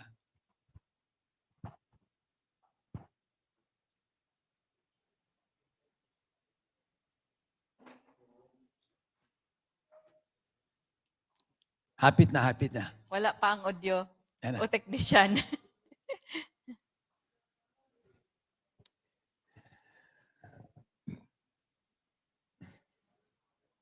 Ang saman? Kanang nag-ready pa ta? So while naghulat ta sa audio, you would see those artworks at the side of Max. So those are digital art, and these are displayed at the hallways and rooms at the ikapitong andana of Pamgras, created by the UP Fine Arts students. Yes, Baliling.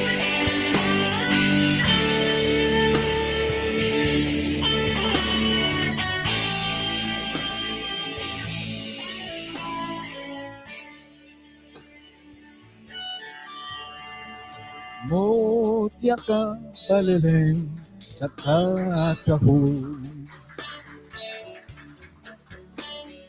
Timgas pa sa puti nga baybayo. Sa kasing ka panganduyo. Perlas ka nga angay, yun ang kulo. Ila na Baliling, layo-layo. Sitang kay Baliling, pasibuto. Pangkaw po na Baliling, matuyo. Urol ka baliling pamalayo. Kung ikaw baliling ang mawala, kung ikaw baliling di ko makita, gugma ko baliling magahulat, taliwa nilaw sa mga luha.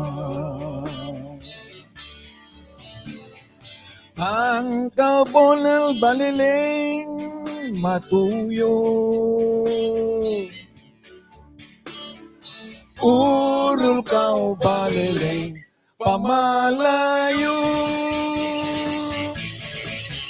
Please come back baliling, I miss you baliling. Please come back baliling, I'll be waiting for you. Please come back baliling, you are mine baliling. You're the one that I love, my baliling.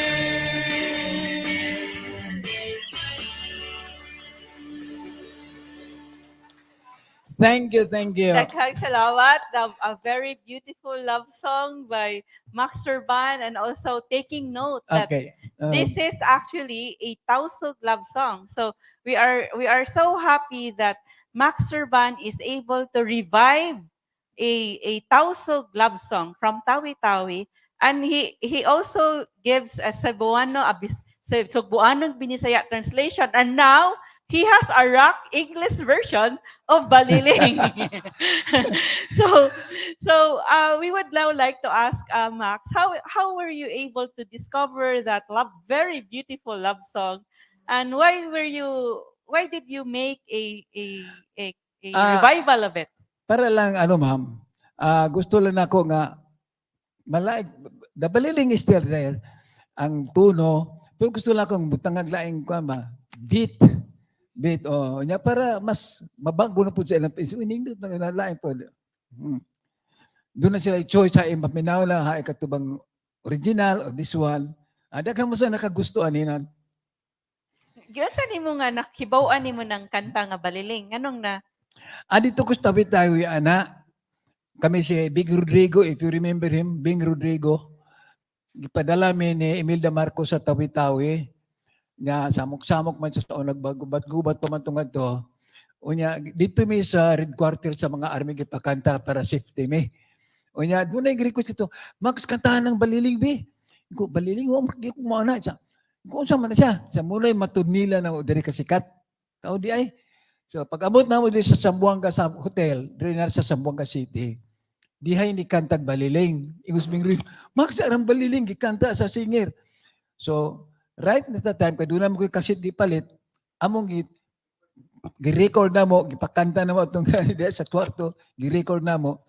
So pag record na ko, akong gibuhatag Bisaya, para po sa mga Bisaya nga ko, hawa kasabot kanang Tausug lyrics.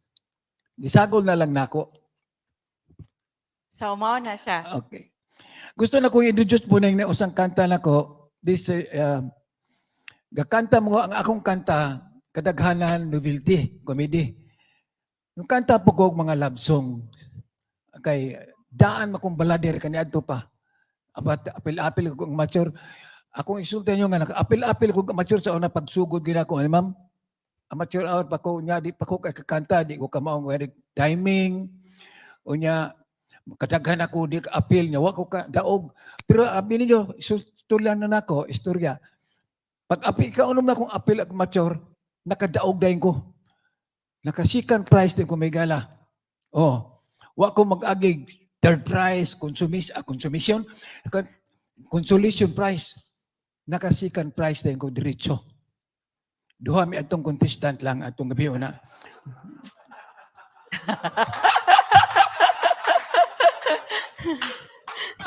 Second prize siya, there were only 2 contestants. So it was his first time to win second prize. There were only 2 contestants. Doon naman may kasiguro yung taong ko. I'd like to introduce one of my love song sa kanta. Number 4 dong, number 4.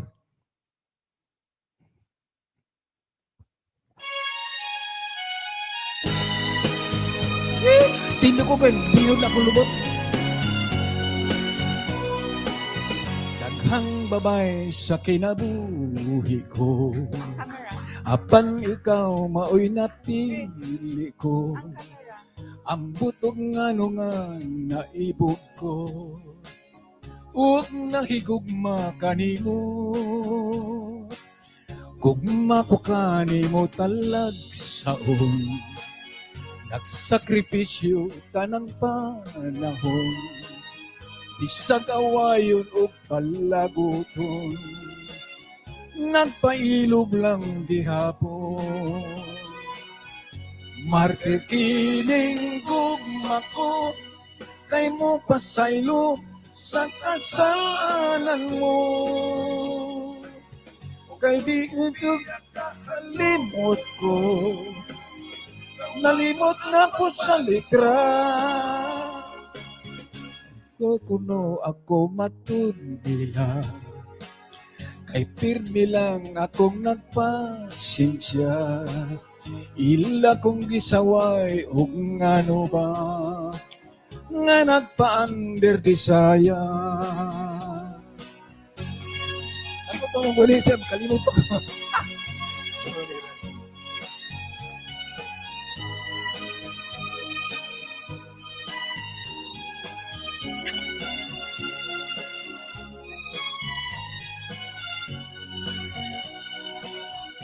Matikiling gugma ko, kay mo pasaylo sa kasalanan mo.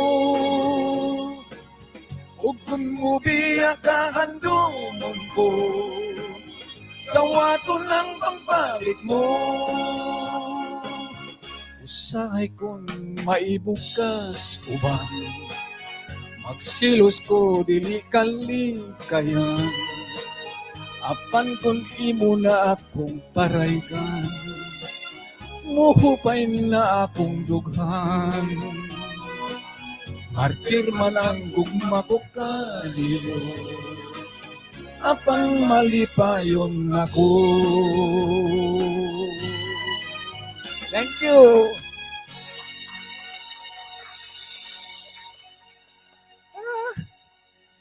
Daghang salamat. So, usa na lang. Naapay another set of songs This one, my gala. after the open forum. Doon ay akong amigo, buhat na ako ng kanta. Doon ay kakaila, bag-o silang kasal magtiayon. Pobre, bagong kasal, 5 pa lang sila kabulan sa ilang kasal. Ang lalaki ni abroad. Pag abroad dito, nag-text man na surad ni Max. Wa man ko maglisod ka rin Max kanang mga sa trabaho diri. Pero ang akong gikagulan ka ng homesick. Homesick eh. Ni pirma man siya 5 ka tuig ang kontrato. So kung tungkol siyang homesick siya ang misis, kibuhatan akong kanta. Huwag man niya adong ka ng OFW di adong. Basi ka naman ang kanta, ma'am.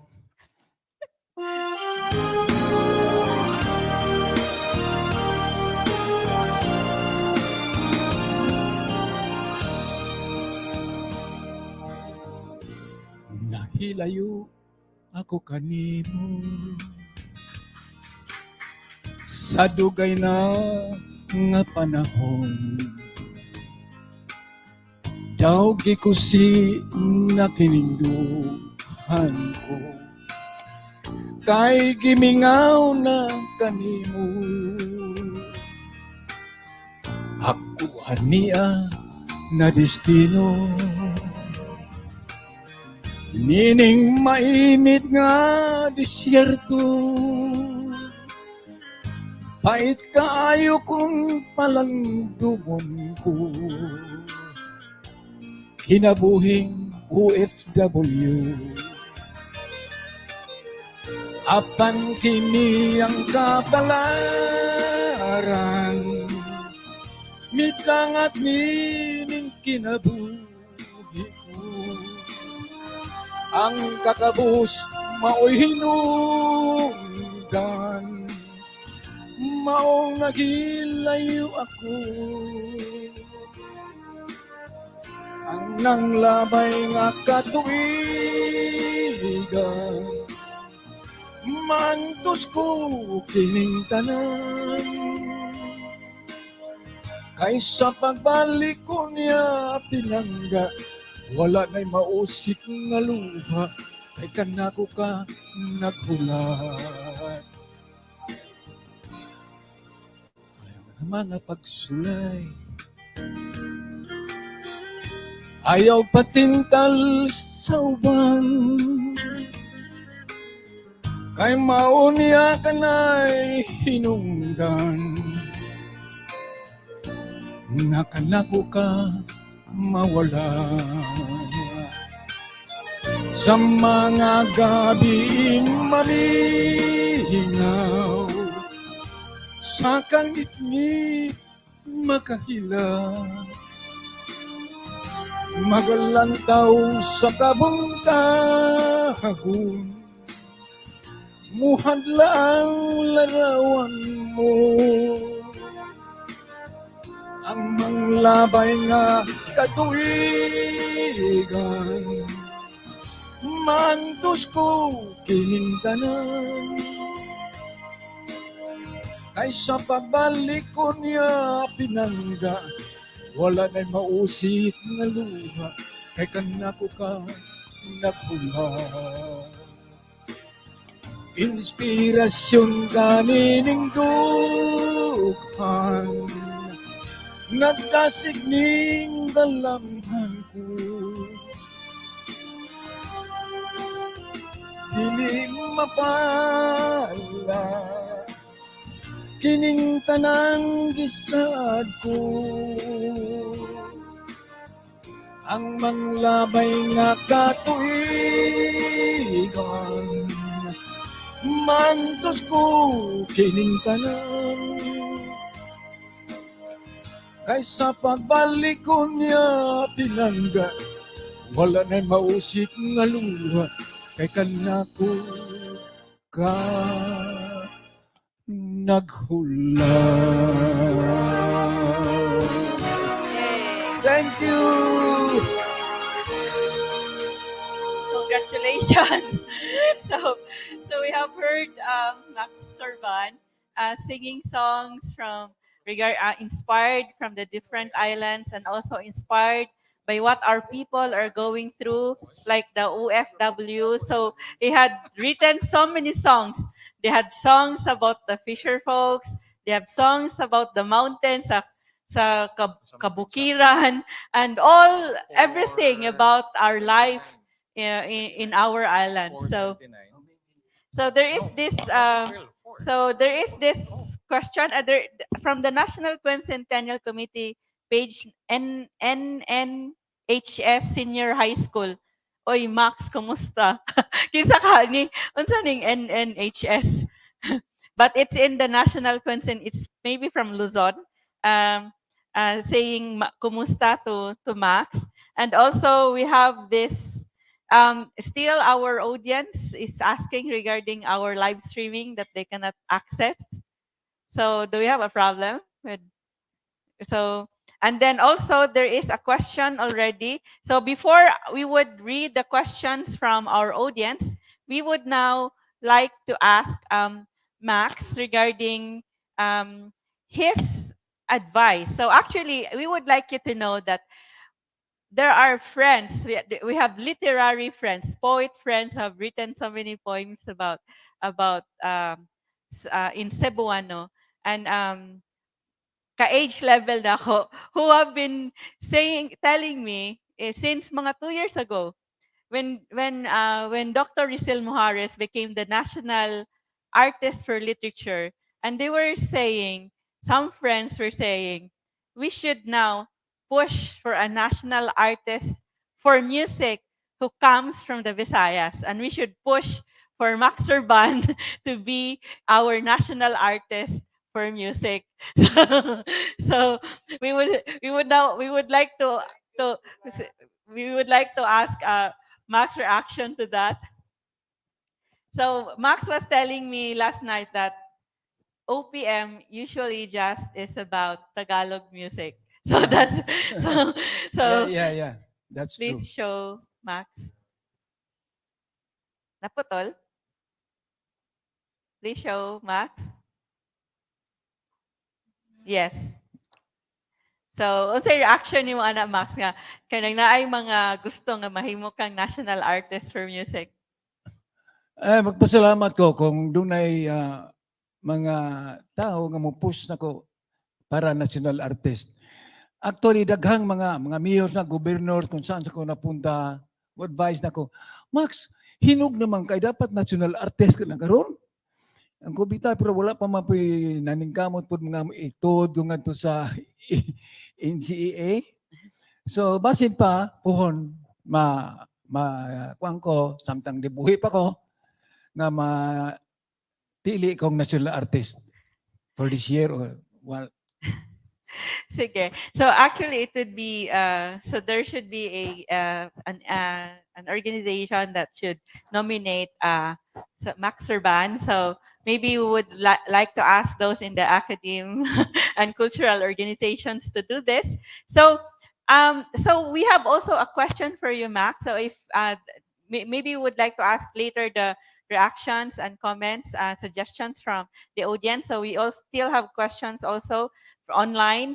So we would like to ask Max what regarding his advice to these to the young musicians. Unsa imong advice sa mga bag-ong tubo nga mga musikero nga mga Bisaya regarding unsa man kay usually they would say that you should di ba you would know that I heard so many music artist friends that would say that their parents would really not want them to become musicians because there's no money in music.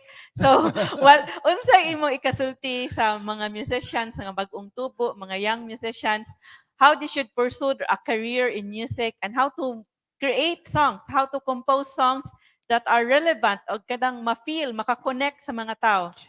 Kuan lang na kanang sa mga tao nga gift kana doon na sila talent sa music, especially in singing sama sa ako rapod. Para na ako gifty na sila. Pero kailang ipursu lang nimo ang imong kuan, study ka, patience kinahanglan nagpasensya gud. Kasi sa samtang nagtrabaho ka para ma-achieve nimo ng career, along the way na ay mga failure, na ay mga frustration, pero don't make that reason to stop your ambition. Continue lang gyapon nya, tiyaga lang ka sa Tagalog pa, tiyaga ka lang, continue nya hantud mo develop naman na hinahinay nimo sa pagpadayon nimo basta di lang ka muundang. Ma-develop na ng imong talent as a musikero or a singer, ma-develop hantud mayo ka na, magaling ka na. So dahil salamat, Max. So timing sad nga when you were speaking in mixed Tagalog because our viewer, our Suki in our events from the Taguig City and Pateros just said tumutunghay mula sa sangay ng paaralan ng lungsod ng Taguig at bayan ng Pateros from Ferdinand Aparticio. So now as we before we go to our open forum on site, we would now like to ask our reactors. So, do we have the student? So we have our reactor. So we are very honored, and it's a pleasure for us that he is with us on site. So after so many years of selling his books and then reading his poems, and so we now have a very prolific and noted Cebuano poet. So, a former ambassador to Bangladesh, please help me welcome Ambassador Vicente Butch Bandillo.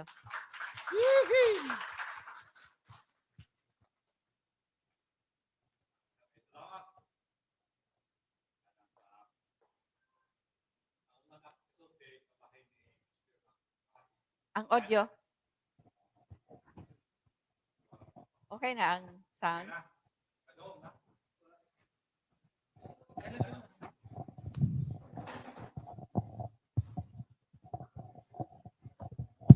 Hello? Okay, maayong hapon ka na itong tanan. Ang una na kong reaksyon, kabahin ni Mr. Max Surban. Kini si Director Ahmed, unya na ni kay ako na amigo. Mr. Max Surban, I'm so glad na kaila ko nimo personally kay I grew up with your music. Ang ako ni kasulti, bahin sa proposal nga makadawat ko National Artist Award. For the benefit of everybody listening, when I was with the Department of Foreign Affairs, I worked as the Chief of Protocol, and under the law, the Chief of Protocol of the DFA is a member of the Honors Committee. The Honors Committee is the committee in Malacanang which actually evaluates the recommendations of the NCCA about who should win the award. And I can assure you, Mr. Surban, that if it happened that I was sitting in that committee, because I'm retired now, and then your name came up, I will surely have voted for you. Karon kabahin ni Mr. Ahmed, I don't feel like asking him in public. We used to talk things in private. Pero ang ako lang masulti karon is I agree with practically everything. Ang ako lang giganahan katong punto, one of the things I liked, katong yung punto bahin sa, ano ba nga, ang kadaugan sa Mactan, actually, muy una nga event that marked us as a nation. Although wala pa tayo Pilipinas doon. Sa to ba, napasabot niya nga, we started as a nation with a victory. So, ang atong, kuwan ba, ang Pilipinas, gasugod na nga nakadaog ta. So, nga nung mapapilim ta China karon, di ba? So, kinahanglan nga, Pilipinas, asdang yun ta. Salamat. Daghang salamat. Daghang salamat to Ambassador Butch Bandilio. So, it's very unfortunate that Ambassador Butch has already retired. So you should not have retired, Ambassador Butch. So Ambassador Butch agrees that Max should be a national artist. And of course, we heard in that song by Yoyoy and Max in that Lapulapu Boogie, the 𝙍𝙤𝙤𝙦 Lapulapu Boogie, even even in that song, they already declared Lapulapu as our first hero. So it is a joy. It is very good that our artists who are very popular musicians are injecting historical lessons in their songs. So we would also like to ask Max if he has, because he was telling me that they also wrote other songs about our heroes. So please show Max.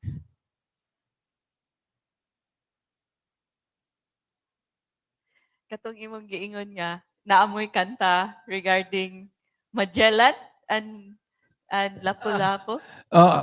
May kanta pero right now wala ko may nusuan nga dala para ato. Wala ko may nusuan. Wa mo kadawa unaware ko nga pakantahon na ko atong kantaha. So wala ko di na ko makanta wala man. Wala ko dalang nusuan. Unsay lines? Unsay some lines that you remember? Katong umpisa man na yun. Ako si Yoyoy Villame. Ako usab si Max Surban. Ako usab ka Bulanon. Ako usab Cebuanon. Pagkumalangkon ko ni Dagohoy. Ako usab ni Lapulapu. Si Dagohoy ug Lapulapu. Mauyo ng mga hero. Si Dagohoy ang Superman. Si Lapulapu usab Batman. Si Dagohoy kinaisugan. Mga katsila iyang himulbulan. Si Lapulapu banggiitan. Gituli niya si Magellan. Si Bayughoy ug Lapulapu. Maoy mga banggiitan. Part of this song na to. So mao na siya ang kanta nga. They also they also sang and celebrated the heroism, the bravery of our heroes through a fun song. And then also making the young people relate to them by comparing them with Superman and Batman. And it's very funny because they said that the heroes were circumcising the Spaniards, the enemy. Gituli nila si Magellan. So, daghang salamat for that, Max. So stay tuned for more songs after the open forum. So you can also request songs. So there is a question here from Noy Castillon. So Noy is on site, but he wrote his question online. So I guess this is for Ahmed, RD Ahmed. So the question from Noy, there are two questions. First is sa kataas sa kahibaw ni Magellan, he did not know nga ang gikontrata nga encounter nila ni Lapu-Lapu nga hunas di ay, so he didn't know that it was low tide and they could not attack with their galleons and they were dependent on their cannons.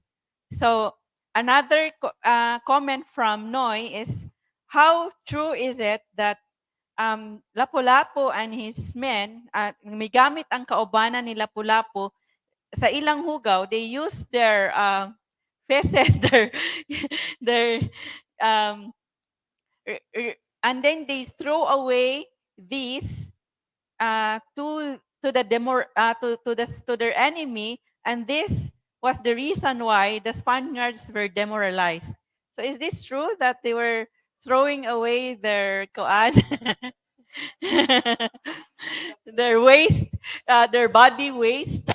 Unsa na pag in-English ng tae o kuan ilang hugaw? Unsa pa pag in-English? Yes. So I guess it would be RD Ahmed who would use this. We don't know if I don't know, but then I've heard about friends who fought in the martial law that use this tactic against their enemy. So we would now like maybe show RD Ahmed, please.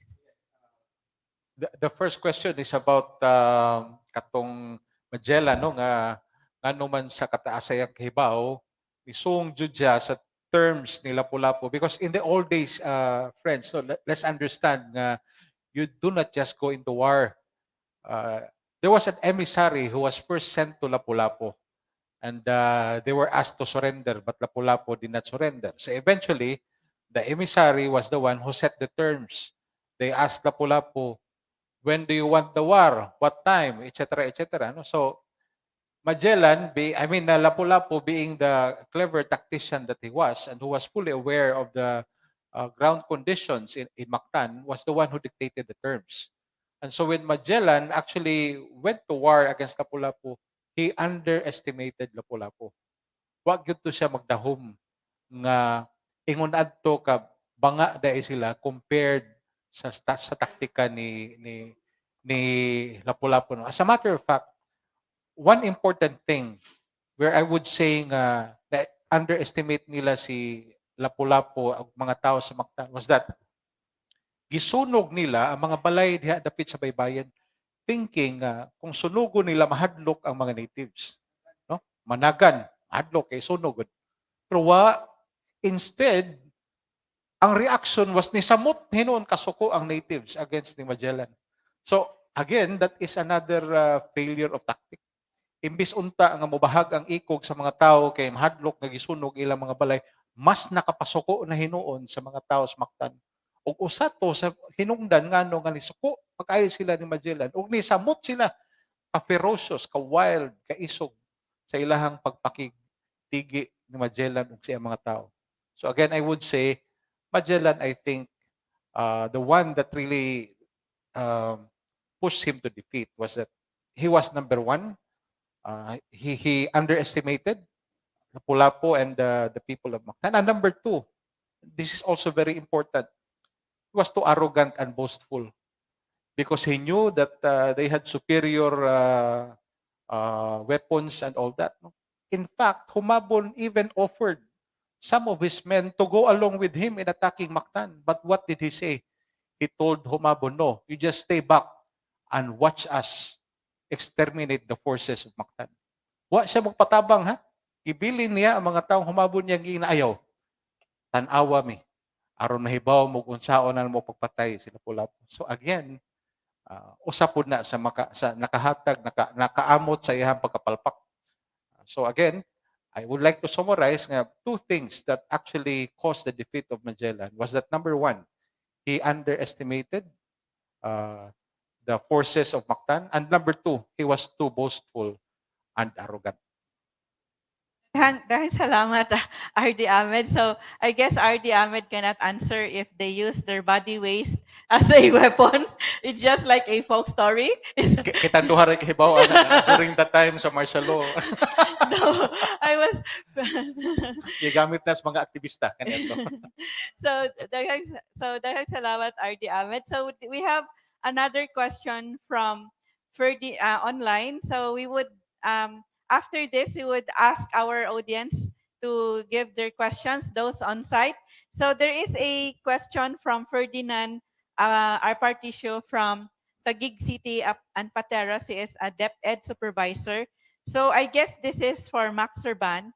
So how to debunk those who consider folk or alternative music as baduy? How can we change this perception or regard? So Max, you can answer in Bisaya. We will just translate for Ferdy. So ang iyang gisulti kung unsaon ni nga kanang unsaan na to pag unsa nang debunk kanang pag kontra ang mga nagsulti nga ang folk music ang popular music nga kanang mga kanta nato diri sa mga regions kay baduy. Dayon unsaon ni nga ma-change ang pagtuo nga for example ang Bisaya music baduy ni siya or ang folk music kanang mga music inspired sa mga kanta sa mga local sa regions. Daghang kayong baduy. Bakya, tama na mo ni Yoyo mang kanta ko no bakya, baduy. Pero by the ang amo kong mga kanta pod diha malingaw ang mga Pilipino, labi na mga Bisaya. So, diyan na may magkuhan, mag-stick ana kay mas maalipay pumi nga malingaw ang mga tao. So, baduy man, siguro sila, di po nila, para nila baduy, pero baduy, makalingaw nga baduy. So Max was saying, so Ferdinand, Max was saying that it is because the songs that they create, even if they are called baduy, but then they connect with the people and the people have fun and they love their music. So they wouldn't say that, so they continue with their songs, even if they would be criticized or would be called baduy. But then these songs are songs that the people can relate with. So because of course you're right about the life of the people. Diba? Oh, yes. So, RD Ahmed would also like to say something. So yes. please show I'd like to RD react Ahmed. about music, no? And since our very good friend Max Surban is here, no? I think it's about time that we had a Cebuano for a national artist for music. So many of our prolific and great composers of Cebuano songs have passed away already.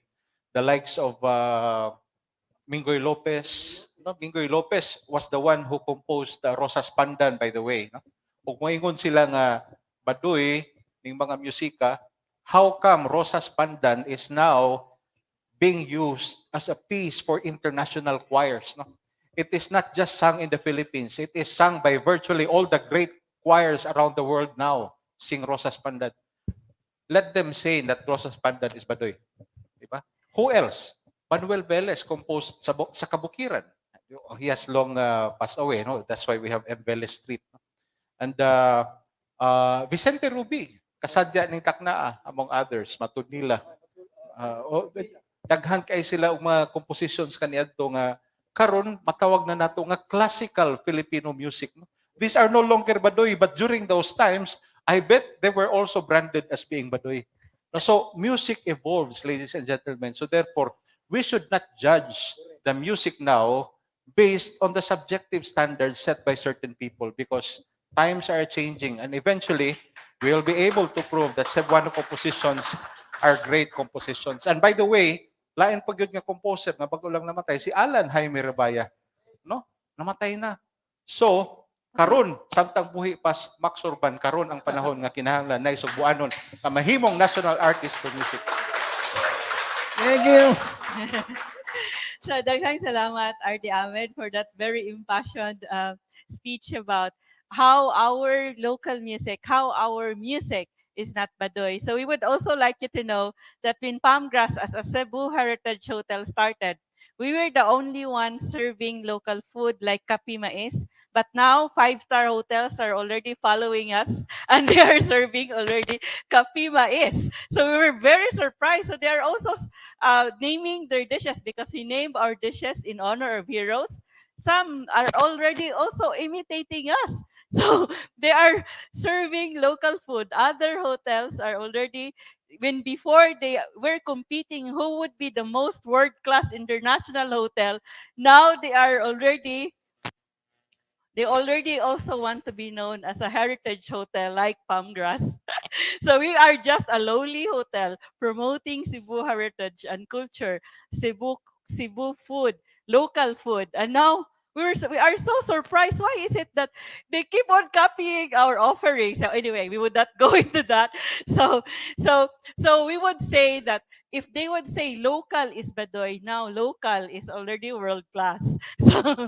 So there is a comment also from Carmelita Di Jaresco. Bravo. But then autocorrect ni Facebook, Babo Max Surban man ta ni nasuliban man. So tinuod makapabuhi og paglaom ang og damgo ang imong huni labi na sa atong mga igsuon sa gawas. So kasing-kasing man gikurot sa kahidlaw ug kamingaw sa ilang hinigugma apan imong mensahe sa kanta makapahiyom og tamis. Daghang salamat. So our audience online says that the hopes and dreams of our brothers and sisters abroad um, are came alive because of the music of Max that he sang a while ago, and then their hearts are pinched with they're inspired, and even if they are missing their loved ones, but then the message of the song of Max gave sweet smiles for them. Listen kayo mag-translate in English now. So this is for our audience who don't understand Bisaya. So now we would like to get the comments also. So there is already a comment also. So Ferdinand Pagao says, daghang salamat, and this is from Taguig City and Pateros, from DepEd Taguig City, and Rosas Pandan is a masterpiece. So this is for RD Ahmed. Basta Magazine says, di gyud badoy ang Bisaya. In fact, Bisaya maayo mohimo og kanta. And samtang ako may kinabuhi pa, song by Del kisa ni? Ikaw di? So and then basta usahay ni Greg kisa na ang composer sa Labha usahay. Murag taga Davao ang composer sa usahay. So now we would like to ask our on-site audience, because after this we will have a trivia quiz, and then Max will continue to entertain you with his songs of songs that he prepared. So we would like to ask those on-site, if you have questions, please go to the microphone and then introduce yourself and your question, and then to whom do you direct your question.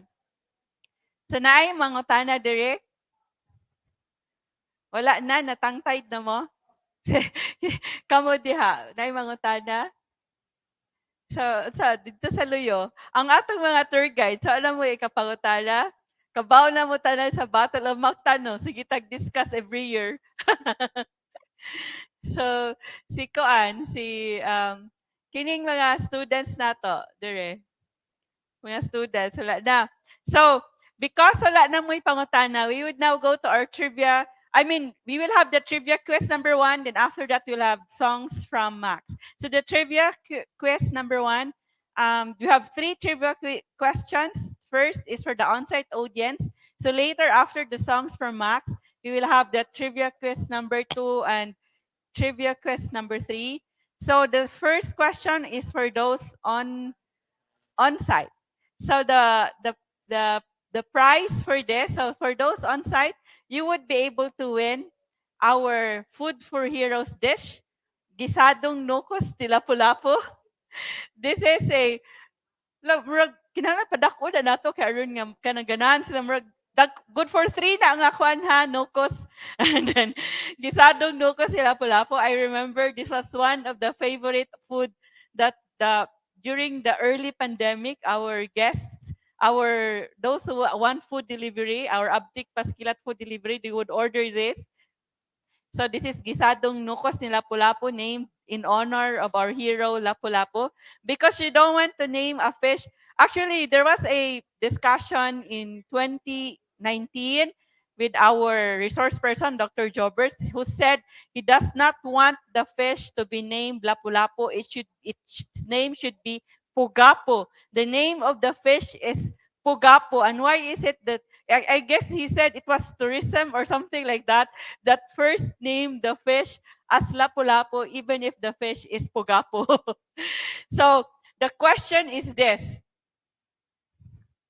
I don't know if we discussed this, but then there are many versions of this, but the version that we would get is from the Blair and Robertson translation. So this is the question. So this is for those on site. According to Pigafetta, how many native warriors fought in the Battle of Mactan?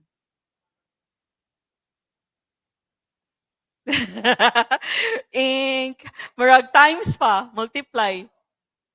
So, who knows, according to lisod kayo ang para sa on-site audience, according to Pigafetta, how many native warriors fought in the Battle of Mactan? If lisod kayo, ilisan lang na ako nga question, oy.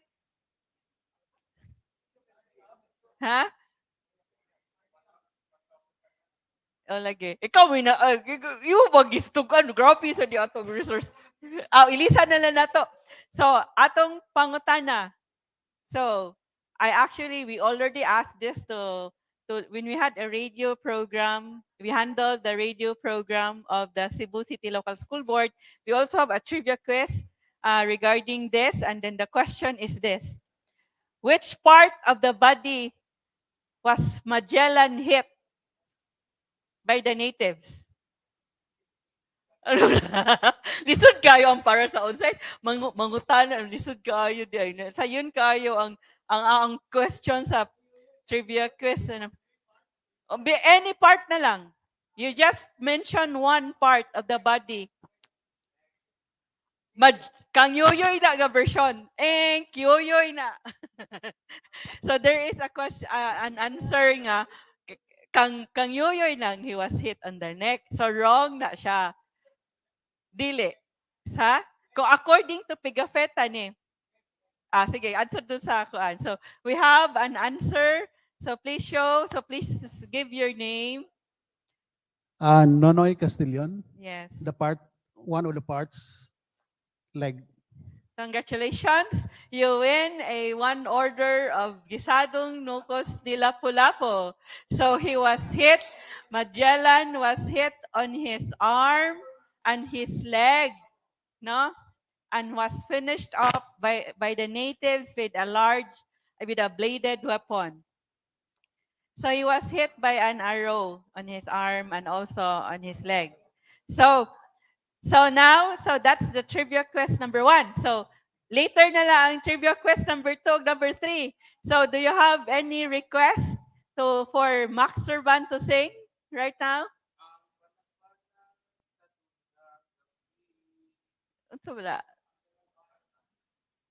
So we will now have Max Surban. Kanawa ko kadas ko na, wa ko -1.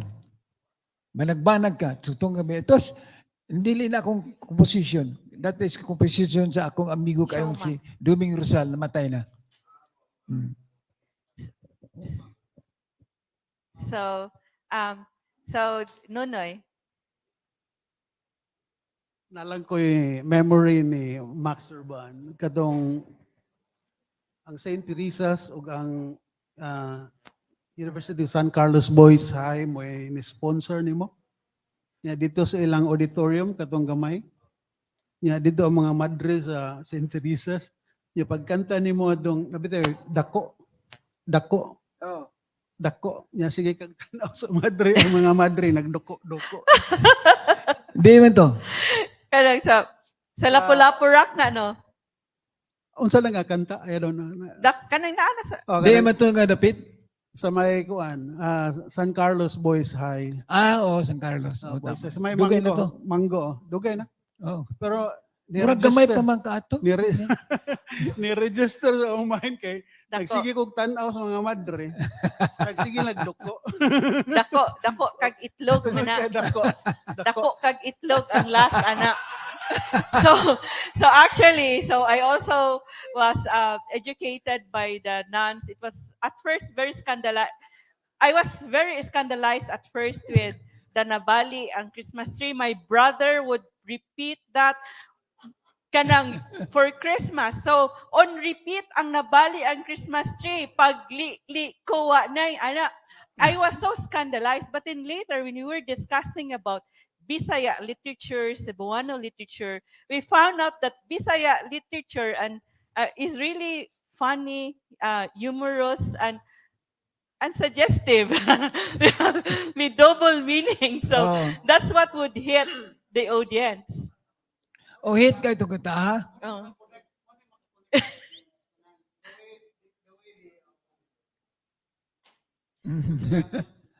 So, unsa man, nabali ang Christmas tree dia? Wala nabali. Wala. Naman. Ha? Mitulo na ko no, mitulo na dia. Mitulo dia dong? Wala. Oy. Unsa may naa? Mura matugdo na. Unsay naa dia ha?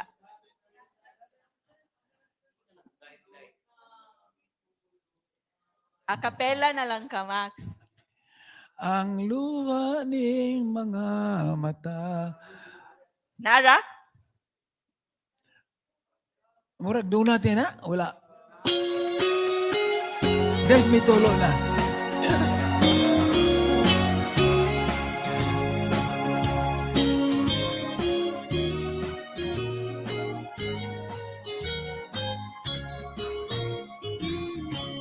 Mitulo na, mitulo na. Ang luha ning mga mata. Pagkapait, pagkapait. Ang kamingaw pagkasakit. Nagadugo, nagadugo.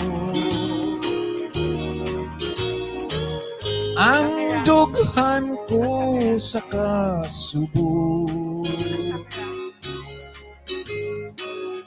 Kay nawala, kay nawala. Ang gugma ko ug himaya. Okay. Kay ba man kaning mitulo na? Giban kini sa gobyerno ni adtong 1974 pag-hit niya ni.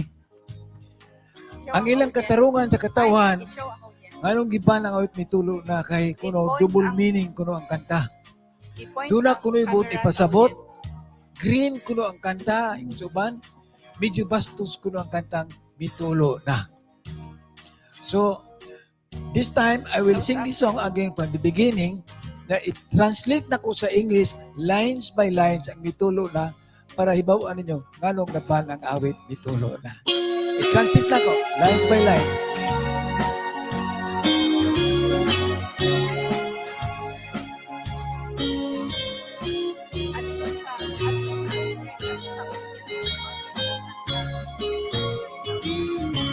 Mitulo na, it's dripping It's tripping ang luha ning mga mata. All the tears in my eyes. Pagkapait, pagkapait. How bitter ang kamingaw pagkasakit. The loneliness is very thick. Nagadugo, menstruation, ang dughan ko sa kasubo.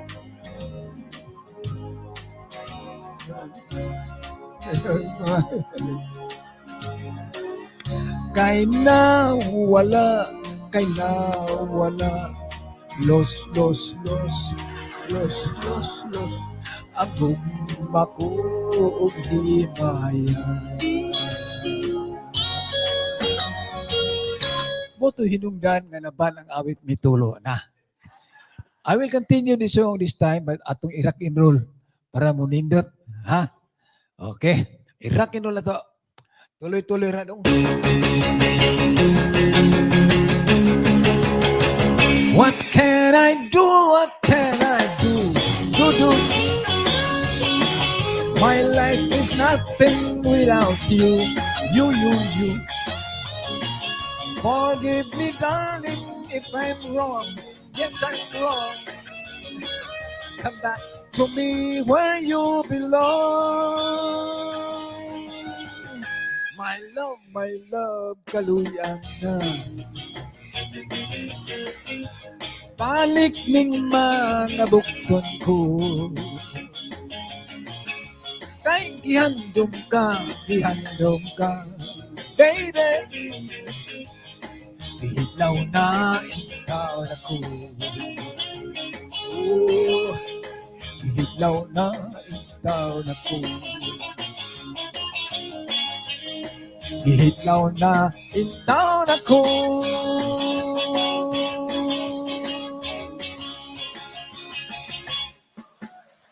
Oh, wela, bibila, ang tuhod niya.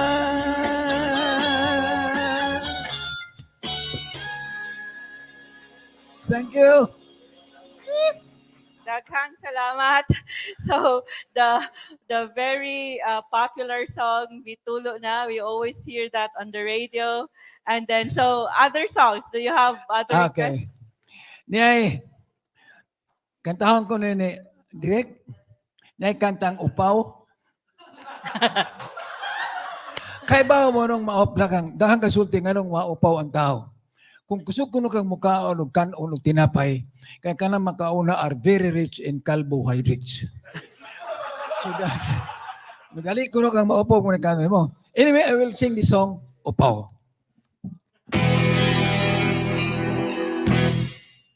Ayaw ka gulamigo, kung maupaw na ang imong ulo.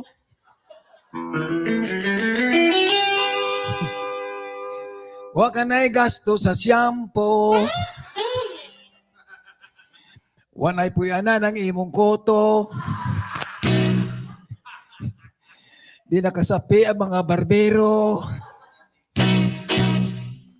Muliwat ka na sa imong lolo.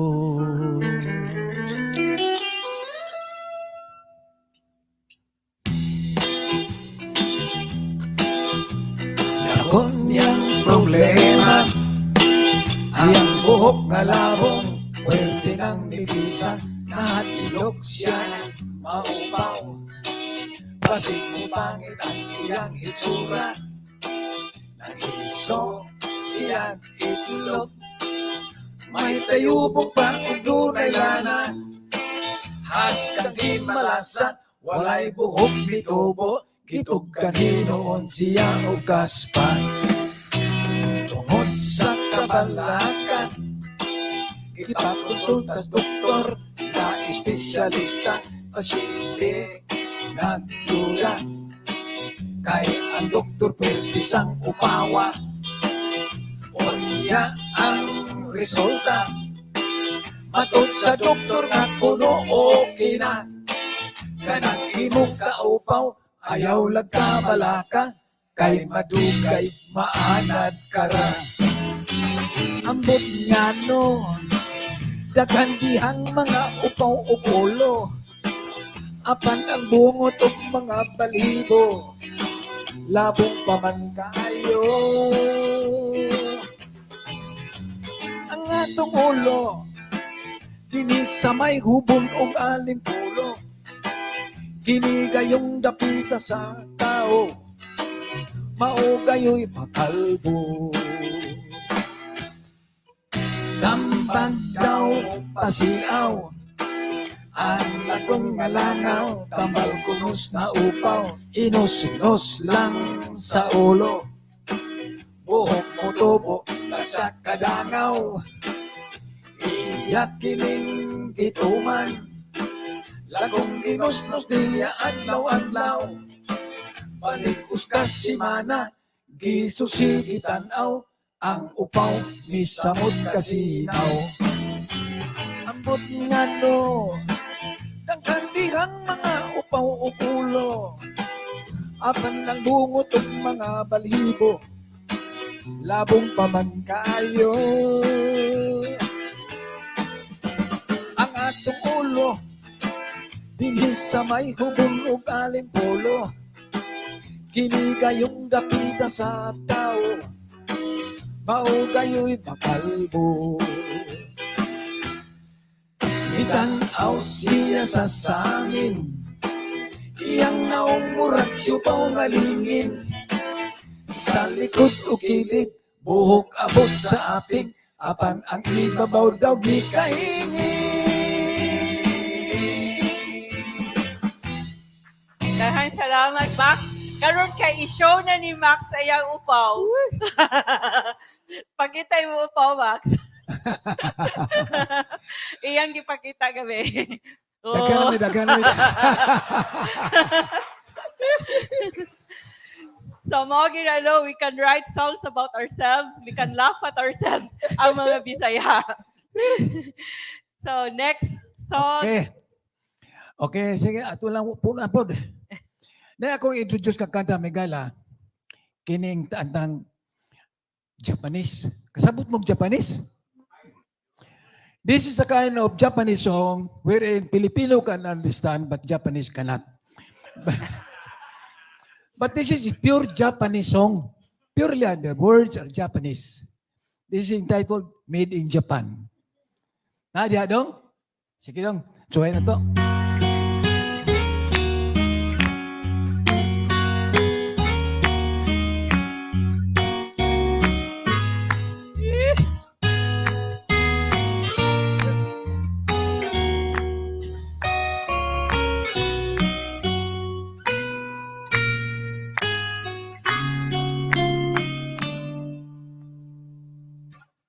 Sony, Toshiba, Mitsubishi, Nissan, Daiwo, Isuzu, Kawasaki, Aiwa, Samsung, Datsun, Suzuki, Samurai, Yakisoba, Japayuki.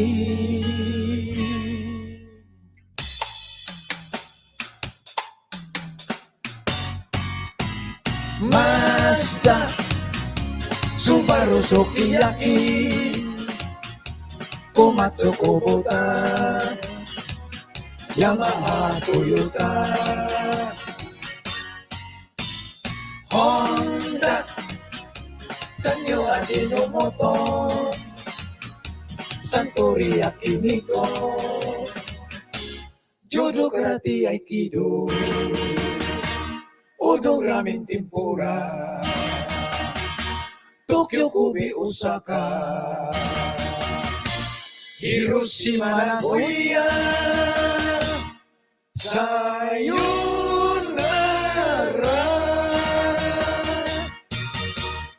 Japanese. Daghang salamat. So, we also remember that song Butchikik, no? Kang ni Yoyoy. Lahi sa itong iya, kay ininsik sa to. Kanain mo, Japanese. Japanese po. Ang ininsik ni Yoyoy, Siya ang nag-compose ana. Pero siya mismo wa siya kasabot sa kanta. Oh, siya. Kung sa amin pumina ana yun siya. Ambot sa meaning ani. Sa kibaw. Ultimo gipabati si Insik, ang Insik po wa po kasabot. Ambot unsa tong ininsikan ni Yoyoy. Kay diha ko siya nag-drive ko siya jeep sa una sa Cebu. Diha ko siya sa may ungpin. Tan-aw ko siya mga litra sa Insik. Iyang gibot-buhat ang kanta. Hanto nabuo niya itong iyang butchikik. Wala istorya sa iyang kantang butchikik. Sige pa ta? Oh, asa pa? Sige. Asa pa So, ilain dia? doon ka lang, doon ka lang. Kinin na lang po. Nagitarista ni nga amigo na ko nga taga Cebu. Manila din, Manila. May nakuha ni siya ka ng taga Lasi. Here's the song.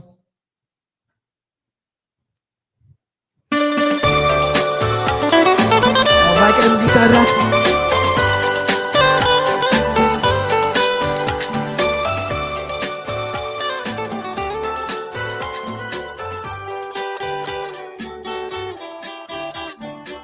Daw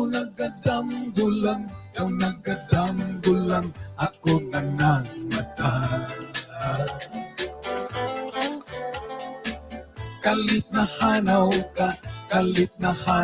ka, di ko na makita. Ang akong pagmahal, na alangga kanino.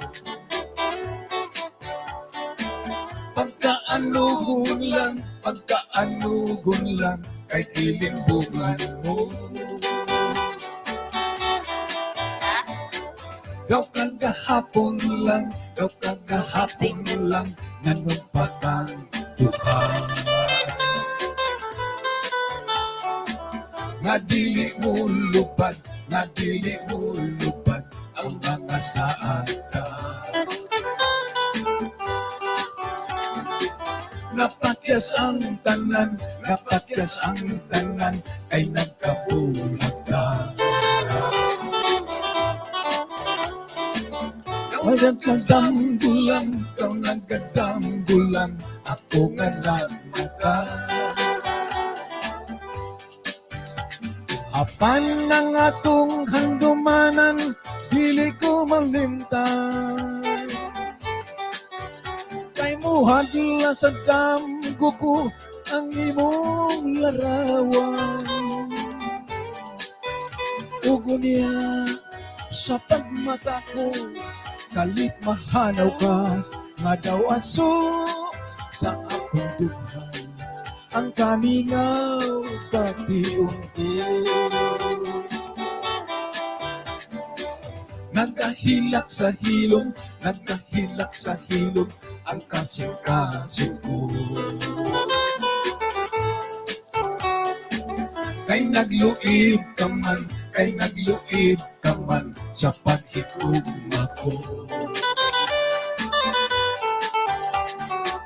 Ang akong pagmahal, na alangga kanimo. Pagkaanugon lang, kay dilimbungan mo. Apan ng atong handumanan, dili ko malimtan. Kay muhadla sa damgo ko, ang imong larawan. Ugo niya sa pagmata ko, kalit mahanaw ka, magawaso sa akong duhan. Ang kamingaw patiyon ko. Daw kagahapon lang, nanumpatang duha. Nga dili mo lupad, ang mga saata. Napakyas ang tanan, napakyas ang tanan, kay nagkabulag ka. Daw nagadambulan, ako nga nagmata. Daw nagadambulan, ako nga nagmata. Daw nagadambulan, ako nga nagmata.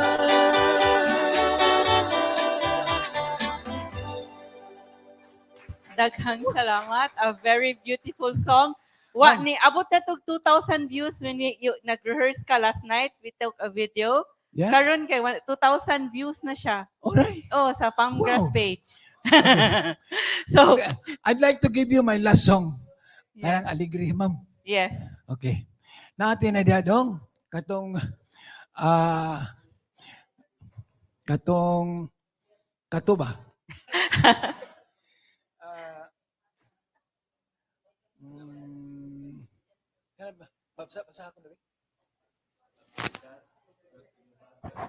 So we are going to have our trivia quiz with exciting prizes. As we wait, we will have one more question while we're waiting for to prepare the song. Ready na? Or we will have our trivia question first.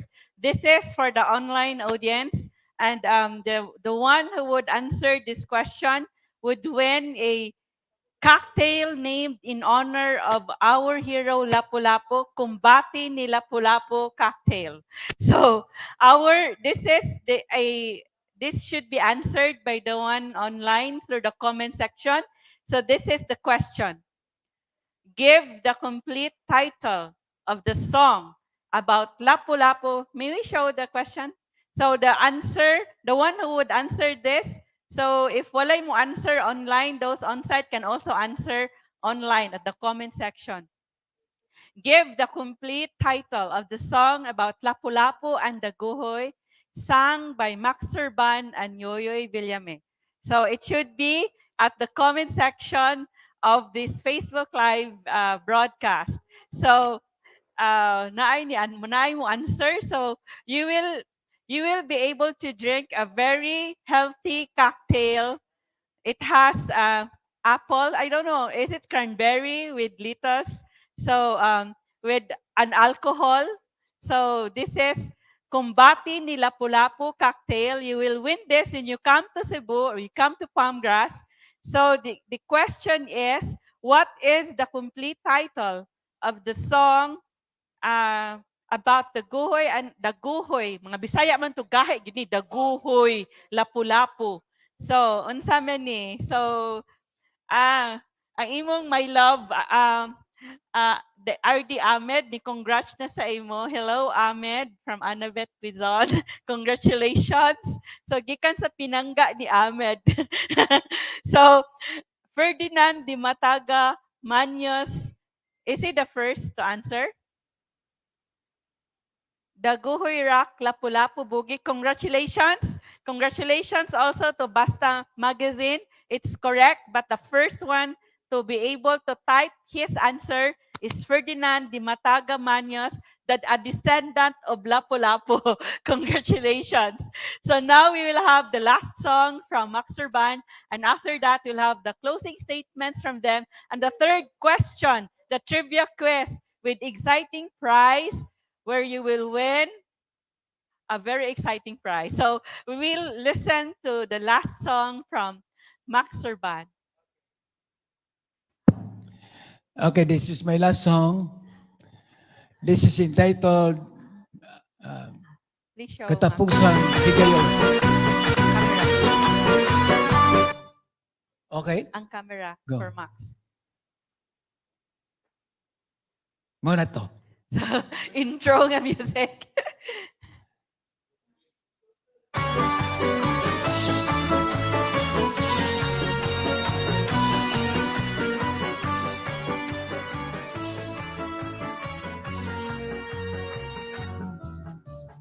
Kinig akong gugmatan ni mo lagi na.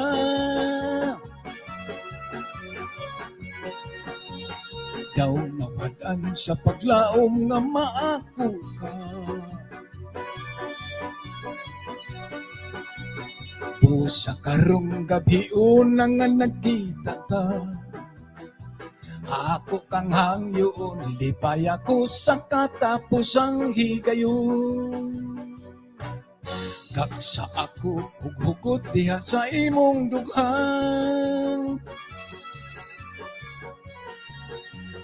Hagki ako sa halok mo nga di ko malimtan.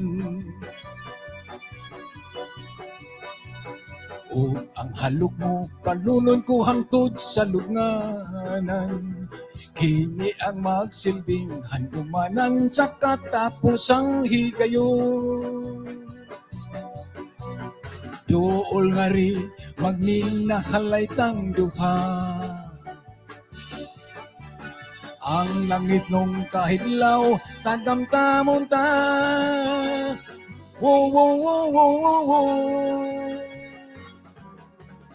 Unya kung mo labay na kining kagabion. Adto ka na magpauraray sa laing mga bukton. O ang kainit sa halok mo nga akong maangkon. Kini ang magsilbing handumanan sa katapusang higayon.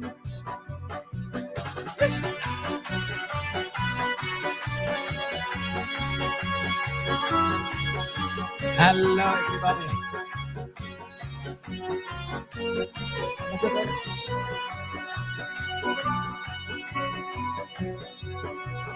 O ang kainit sa halok mo nga akong naangkon. Kini ang magsilbing handumanan sa katapusang higayon.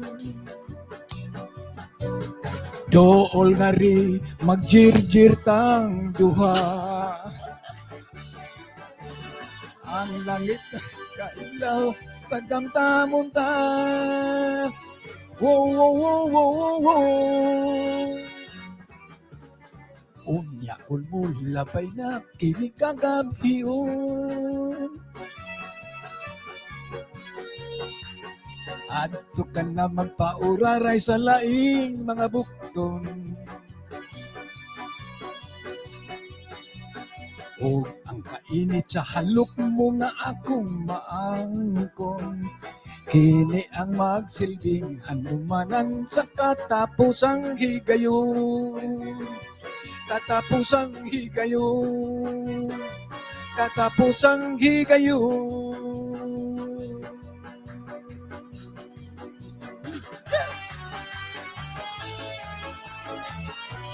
Thank you, daghang salamat A kanyang round of tanan. applause for the great Max Surban. Daghang salamat to the great Max Surban for coming to here at Pangras to celebrate with us the 502 years of the victory at Mactan. So we will still hear some closing words from our panelists. But before that, this is the third question, the third and last trivia quiz with an exciting prize. So the one who would win this would win a 5-hour stay at our room for Hero and an access to our saltwater dipping pool at the 7th floor named in honor of Lapulapu and the Jardín named in honor of warrior Dagami of Córdoba. It's Gabi. Some historians would still refer to Córdoba as part of the Mactan Islands in the past. So, Warrior Dagami was the one who beheaded an assistant of Miguel Lopez de Legazpi in 1565. So now, the one who would answer this would win a soak and chill. So everyone on site and online can answer, may answer, but the ones who already won are disqualified. So Nonoy is already disqualified. And who else? So Ferdinand Dimataga is also disqualified. So everyone can answer, but you will answer at the comment section of this Facebook Live event. So I'm also looking at, so 5 hour stay at our room for hero and an access to our saltwater dipping pool at the 7th floor, Lapulapu floor, at the Jardín de Gami. So this question is a very easy question. Even the grade schoolers and the kindergarten can answer this. So, so this is the question. This is a very easy question. And the first one to type his or her answer would win a 5 hour stay at our room for hero. So of course, Max is right now staying at our room for hero, a room named in honor of of a hero in 1898 revolution. So it's at the floor of Candido Padilla, at the room of kisa na yung room, Gregorio. I said Gregorio. So the 504 din ang Gregorio. Kasap Florenzo. I mean the Gonzales. It's Florencio Gonzales. You're staying at our room named in honor of Florencio Gonzales, the first martyr of the one of the first martyrs of the 1898 Cebu Revolution. So this is a very easy question. So this is the question. Give the complete date of the Battle of Mactan. Grabe ka sa yun! So, ang mga kinder o preschool can answer this.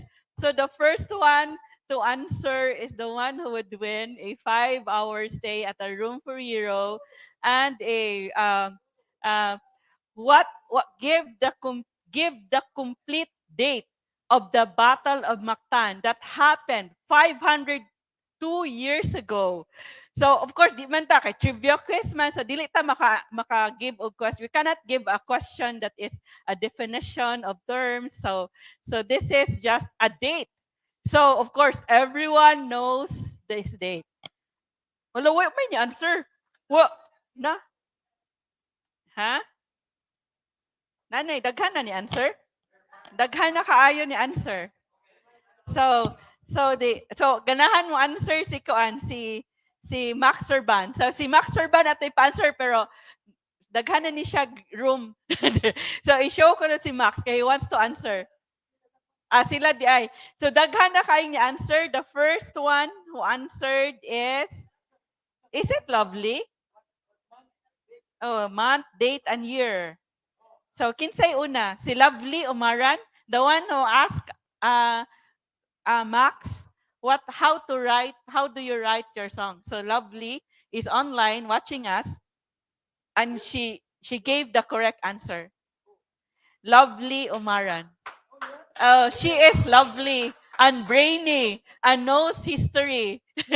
Congratulations, Lovely, for knowing the answer, and you get a soak and chill prize. So now you now get the closing statements from our resource persons, our guests this afternoon.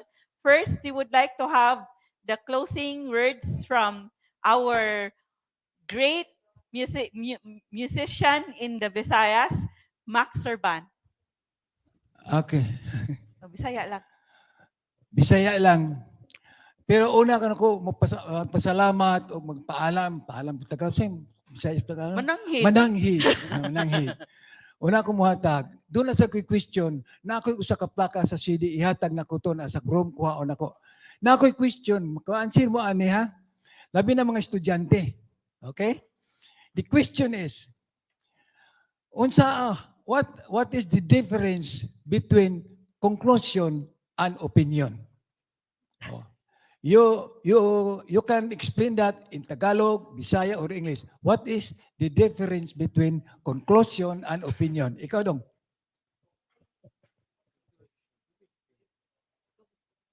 Taga-asa din nga school? Conclusion. Si Ahmed may makadaog kung siya mo answer. Ay, di, sila may pa-answera.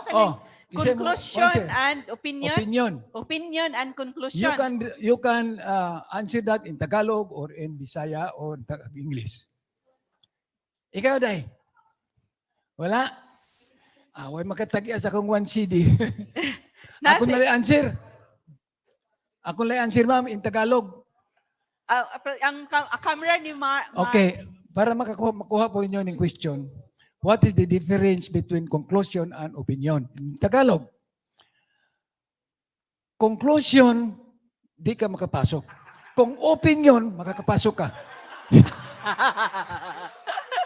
Yay! Kung close yun. Isaw ka.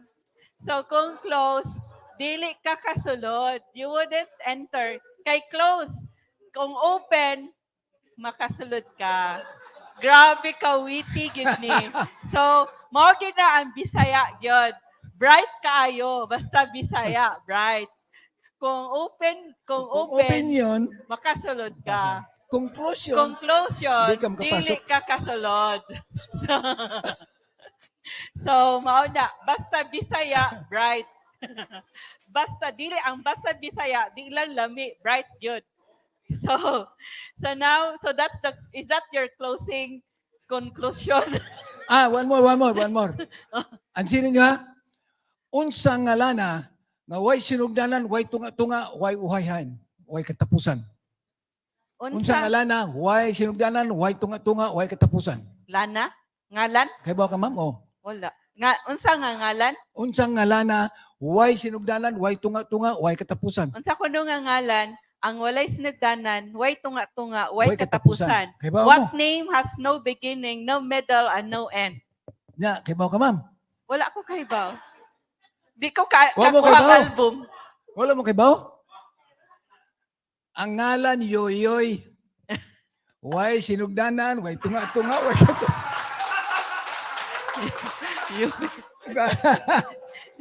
Yoyoy. Simple na kayo, sige. Why ang sinugdanan? It begins with why? Why sinugdanan? Why tunga-tunga? Why katapusan? Uyoy! Grabe, dugay kita ka G. Grabe ka bright. Grabe ka bright si Max. Why? So for those nga not Cebuano, why in Bisaya is no. No beginning, no middle, no, because why in Bisaya is wala. So why? So it actually means letter Y ang beginning, letter Y in the middle, and letter Y at the end part. So why? Yoyoy. Why sinugdanan? Why tunga-tunga? Why katapusan? Grabe, why makadawat sa iyang album nga prize. So he has an album nga he wants to give as a prize to the one who could answer his quiz. Walay naka-answer. So, muna tayo mong last nakapaisulti. Napakaisulti. Katapusang isulti, katapusang pulong karon nga programa. Kanang conclusion nimo, conclude kay manira naman, conclusion masira na. Naibalita na ako di ay. Kay ba mo sa nakakuha mo sa TV? Nga dunay madrin taw nagjogging sa plaza. Alas 5 kadlaw, nagjogging na rape. Nagkudung mo ana? Doon na rape siya niya. Mao to pagkaugma alas 5 kadlaw po daghan ang madrin nagjogging. Pasok ko ako mga madre, nga mga teacher. So, daghang salamat to the great Max Surban for joining us. Joke. For joining us in this fun, informative afternoon. So now, we would now ask our panelists, our author on Lapulapu City history, an awarded, an astounding na noon. Outstanding Cebuano Awardee, and he is the Regional Director of Region 1 LTFRB. Please help me welcome again, RD Ahmed Cuizon. Naglisod naman ka. Di naman ka kalitik. Ang tawag this in English anang bali-bali inigbasa ninyo is a palindrome. Word or name that reads the same forward and backward. Yoyoy, nenen, ana. That's a palindrome. Anyway, magpasalamat kog dako sa Palmgrass Hotel for initiating this activity. This is precisely one of those activities that I recommend aron maatong ma-perpetuate o ma-promote pag-ayo ang heroism ni Dato Lapulapu o ang panghitabo sa victory at Mactan.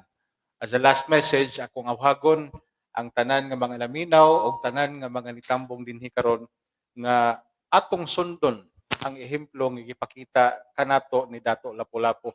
Dili ta magpabaya nga ato lang pasagdan ang ubang mga puwersa nga may mosakop og molipon sa ato ang dapit. Dili nato tugutan ang lain mga nasod, mudaog-daog nato, di nato tugutan nga naay mga langyaw nga mo tamak o muduma dinhi sa atong nasod. Atong hinumduman, gipakita ni Dato Lapulapu nato, mao ang kaisog o ang katakos, ang determinasyon sa pagpatigbabaw sa atong katungod. That is what victory of Mactan is all about. That is what we should all follow. Daghang salamat. May gabi natong tanan. Awardee Ahmed for the very passionate advocacy for our hero Lapulapu. Would our historian say something? Dili na. So we also would like to dedicate this, our activities, once again to the youth of Cebu, the youth of the Visayas, the youth of our country. So we remember 2 years ago in 2021, the youth of Cebu participated in this contest, poster making contest, the 500 years of Cebuano heroism from the time of Lapulapu to that until to Leon Kilat and today's modern day heroes. So we have actually we have their works, and they are on the. We still have the tote bags with the works of the artworks of the youth of Cebu from the grade school students, and they also wrote very insightful essays about how can today's leaders be heroes like Lapulapu and Leon Kilat. So they have these. We have so much hope for the youth of our country, for the hope for the youth of Cebu, who are able to use their talents in honoring and in honoring our heroes, and for thinking of how today's leaders be here and today's people can be modern day heroes. So we continue with this advocacy because we think of the blood, sweat, and tears shed by our ancestors, and we should not let them go to waste, but we make them as our inspiration in building a better society, building a better world for everyone. So daghang salamat once again to our panelists. Congratulations to our resource persons and guests this afternoon. Thank you to those who joined us on site and online. Congratulations to the winners. And thank you to our partners, University of San Carlos Political Science Department, Arts Cebu, Museo Sugbo, Diandi Heritage Center, Central Visayas Association of Museums, 𝙍𝙬𝙘 2020. And as a closing presentation, you would like to show you once again a video that a video poem that Palmgrass Cebu Heritage Hotel produced to portray the heroism of our heroes and the pieces that we displayed at our Journey to Freedom Galleria Independencia.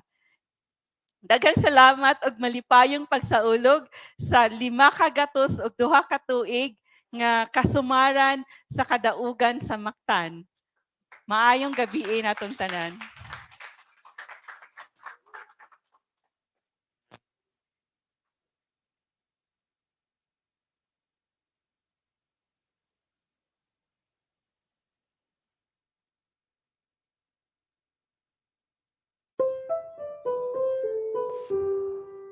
Ayaw ka lain konsultihan ti ka, nga para nako, gahi kaayo ka, sa makabagsik o kagahi sa Galleria Independencia. Murag, hardwood man tingali ka, nga sa imong ka-hard, wa man gyud ko nimo tagda. Maong ang sarok sa asawa ni Humabon, buot na nakong sulubon.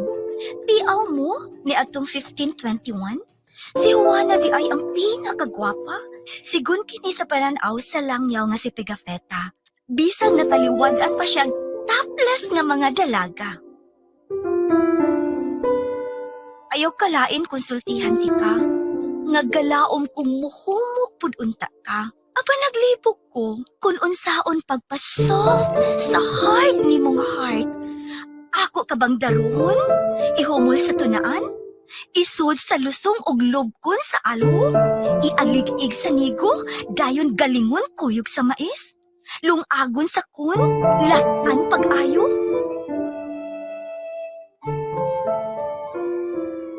Ayaw kalain konsultihan ti ka, nga nagduda kong dili lang gahi, apan butasab ka. Imo ra yung gisnabang akong feelings, nga daw nag-awas-awas nga tubig sa banga. Nagpasad sama sa bulawan ug uban pa.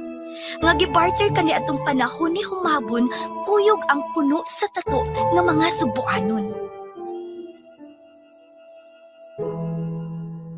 Ayaw kalain konsultihan ti ka, nga gahi, buta, ug bungol pagyud ka.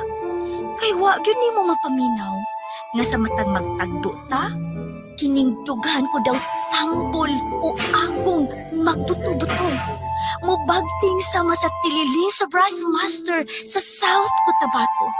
Mukas ka sama sa kwerda sa higalo nga gikitiw-kitiw sa ampik nga mga tudlo. Mutyabaw sama sa kubing nga gitayhok, gihagkan sa ngapil nga nagkibot-kibot. Ayaw kalain konsultihan ti ka, di lang kagahi, buta o bungol, apan baga pagyud ka. Kaysa dihang wa damha nga ang akong kamot, imong dahikapan, murag dead malang gihapon ka. Apan dinhin ako, ang imong accidental touch, murag miukiok sa akong espiritu, daw gihablon nga tinalak sa Lake Cebu, o pisyabit sa isla sa Sulu, murabag, imo kong nasyat sa taro. Ayaw kalain konsultihan ti ka, nga di lang kagahi, buta, bungol, baga. Duda ko, sama sa simod sa iring, bugnaw kaayo ka. Sa imong kabugnaw, cool kaayo ka kusniton. Tungod wara gyud para nimo. Gabisag na ako, gapa-sweet-sweet yung ka sa imong amiga. Intawon ka hapdos sa akong dugan. Murag dami sa eskrimador gibunal-bunalan. Daw gitusok-tusok sa pangkaw ni Lapulapu. Gitigba sa hait na pinuti sa katipunero. Gipikas-pikas sa kres ni Leon Kilat o sa mga moro. Ayaw kalain konsultihan ti ka, nga taliwa sa imong pagkagahi, kabaga, ka-cold. How I wish nga kung dadunti ka sa atubangan sa mga bayaning revolusyonaryo, ang tanan mong mga apan kay ilupad kuyog sa mga apan-apan. Sama sa mga hero, hunk, ug syofo masad ka, maong sayang kung dili nimo maamguhan. It's your loss kung ang lami kung nga linutuan, dili nimo matilawan. Bisagin sa nga babae, di ti ka ilisan kaya nga akong gugma, solid pa sa katipunan. Sorry kaayo kung gisultihan ti ka. Unsa ka imo karon na sulayan, nagamiton imong ka-bright, kautukan, abrihon imong mata, dunggan ug dugan, aron imo kong makuyugan. Subayon ta ang dalan padulong sa kagawasan, hangtod nga ang imong kasing-kasing musabay pagpitik ning akong dugan. Dayon mag-uban ta og hakop sa bulawanong ani, manglupad uban sa panon sa mga langgam. Likayan, biyaan ang tagkahi ug kapugnaw, gakson ang kahumok sa hangin, hakan ang kainit sa adlaw.